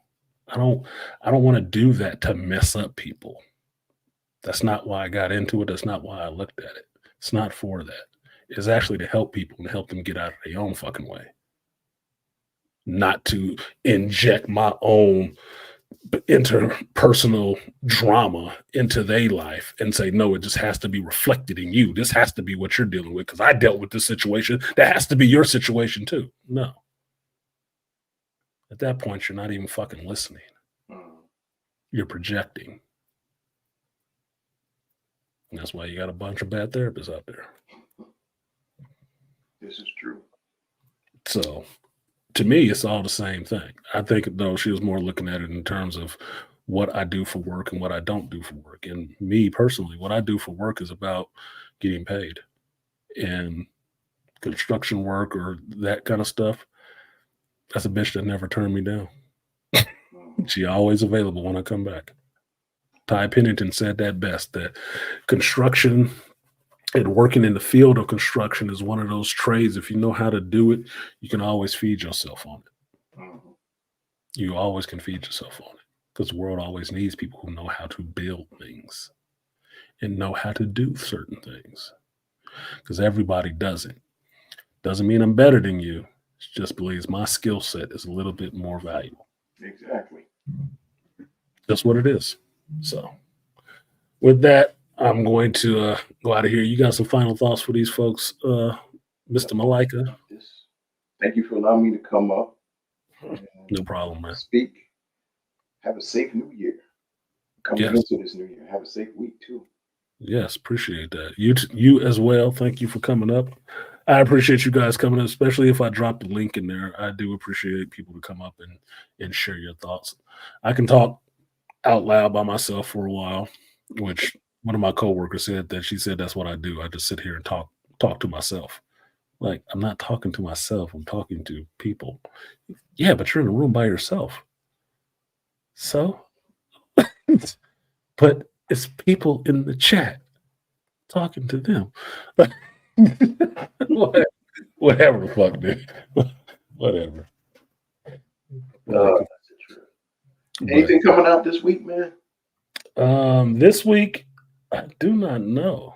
I got to plug back into this shit. I will eventually watch this. What if I may Oh do? shit.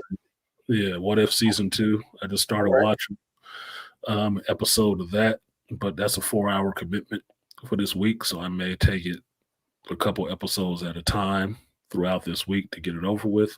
Okay, I gotta watch that. I'm By not Thursday, by Thursday, I got to watch some Reacher, okay. episode 6, season That's 2. right. You get it Thursday. We get it Friday here. Yeah, so I'm gonna be on Yeah. reaching for the Reacher come Thursday. So they got a couple of days to play You with me see with it this last week? shit. Hell yeah, I'm Okay. up to date. Okay. Just want to make sure. I am up to So date. we gotta. All right. We gotta get on that. We Mhm. gotta do a talk about Reacher. Yeah, I talked about it earlier in the stream, what I Okay. was liking about it, but once it's over, we can do a whole wrap up of that. I just want to get some of this other stuff is How many over. episodes is it? 7 or 8? It should be 8, but it's Okay. on episode 6 this week. 6 this week. Um, I had 4 movies I was going to watch on Amazon Prime. What was the movie with JD watched that came out? The sci-fi movie. What's the name of it? The creator. All right, Creator was one of them. Expendables 4. Yeah, I'm not watching that one. And I like the Expendables franchise, but I don't think I'm watching that one. Um, They're gonna have to catch me on catch me sleeping and watch that shit. um, what's the name? God damn, Oppenheimer. Oppenheimer should definitely check out. And Equalizer. I'm trying to see two of them. I'm gonna watch because I'm on my days off. So 2 out of those 4 I'm gonna watch. Yeah, should definitely check out Equalizer. Tell me what you think about it. I liked it. I All right, I'm gonna don't watch care that Equalizer. I don't care that Denzel is old. I don't care that I'm Denzel not is worried about it, dude. You know I ain't I'm not worried expecting him to be John Wick. I'm not. about it. Oppenheimer. Here's what I gotta do. Oppenheimer. I have to, bro.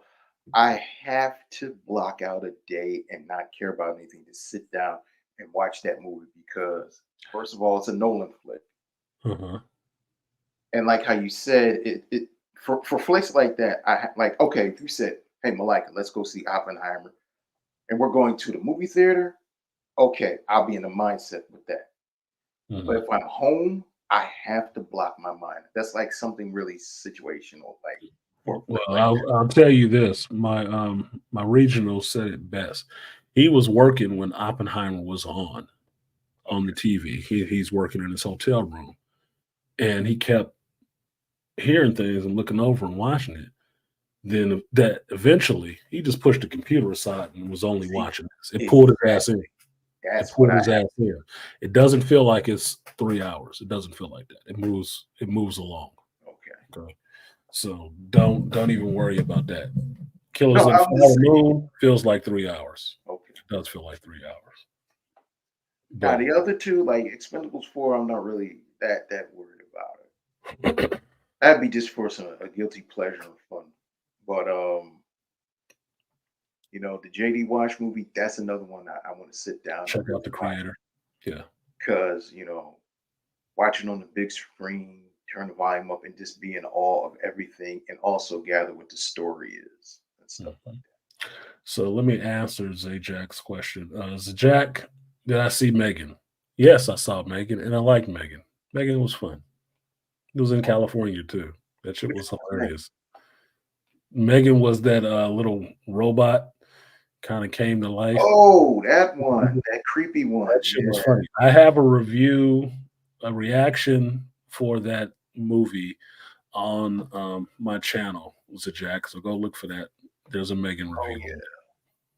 It was fun. I enjoyed that movie. I had a good time with the damn movie. That shit was kind of hilarious, dude. Because it was creepy. It's creepy. But look, what happened to that damn dog?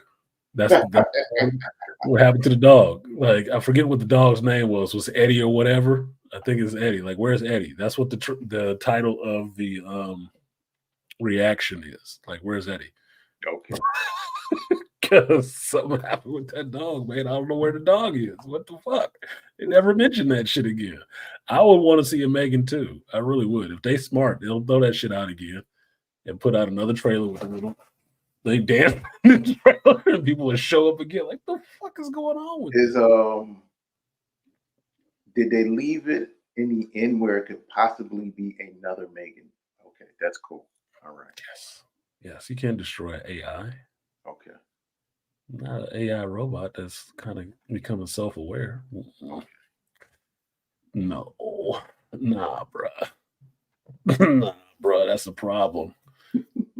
Told y'all, I've seen way too much sci-fi to trust AI too much. I went to the sphere and couldn't like look at them AI robots like, nah, we don't need to be close. I'm gonna have to kill you later on. Nope. Nope. Nope. Keep that same energy. Keep your distance. I'm watching. I'm watching, you little skin plate. Speaking of Reacher, I'm digging the people from the 110th. Yeah, I talked about that earlier, but I gotta get off of here right now. All right, home. Yeah, that was early on in the stream. I talked about the 110th that I would be down for a spinoff show with just the special investigations. The You one too? I'd be down for a show with them. Richard don't even have to be there. He could be walking around the United States, but I would watch a show with the 110th just doing missions. I Yeah, would. because the three of them and get a few other people up in it, that'd be cool. That's what I said, that they rebuilding that special investigations crew outside of the military. Yeah, I'd be down for that. That'd be interesting because they got Just the a three of particular set them. of skills. They got a particular set of skills, motherfucker. They can get some shit done. They can get some shit done. They can be independent contractors just getting all kind of shit done. I'm serious, because ain't one of them an easy mark. Not a one of them. Girl to guy, they're not easy marks. And they ain't afraid to get dirty. So, but appreciate you, Malika, for coming up. I'm gonna close this Thank you, sir. right now. All right, my brother. You take it easy. And You too. Happy New Year. Year. Peace. I will see you in them YouTube streets. All right, y'all. I am going to get out of here. So, once again, Happy New Year. Once again, think about where you want to be this year, what you want to get done, and see it through. You got 364 days, because this is the first one. You can take some time today to think about it. You don't have to have a whole vision board, bullet point or something, so you know what it is that you're trying to get accomplished this year, because it should be wide open. The economy is going to be kind of screwy. A lot of people is going to be looking for some coverage. You don't have to be the blanket. You don't have to be the blanket. So stay on your purpose and stay on your mission and see it through to the end.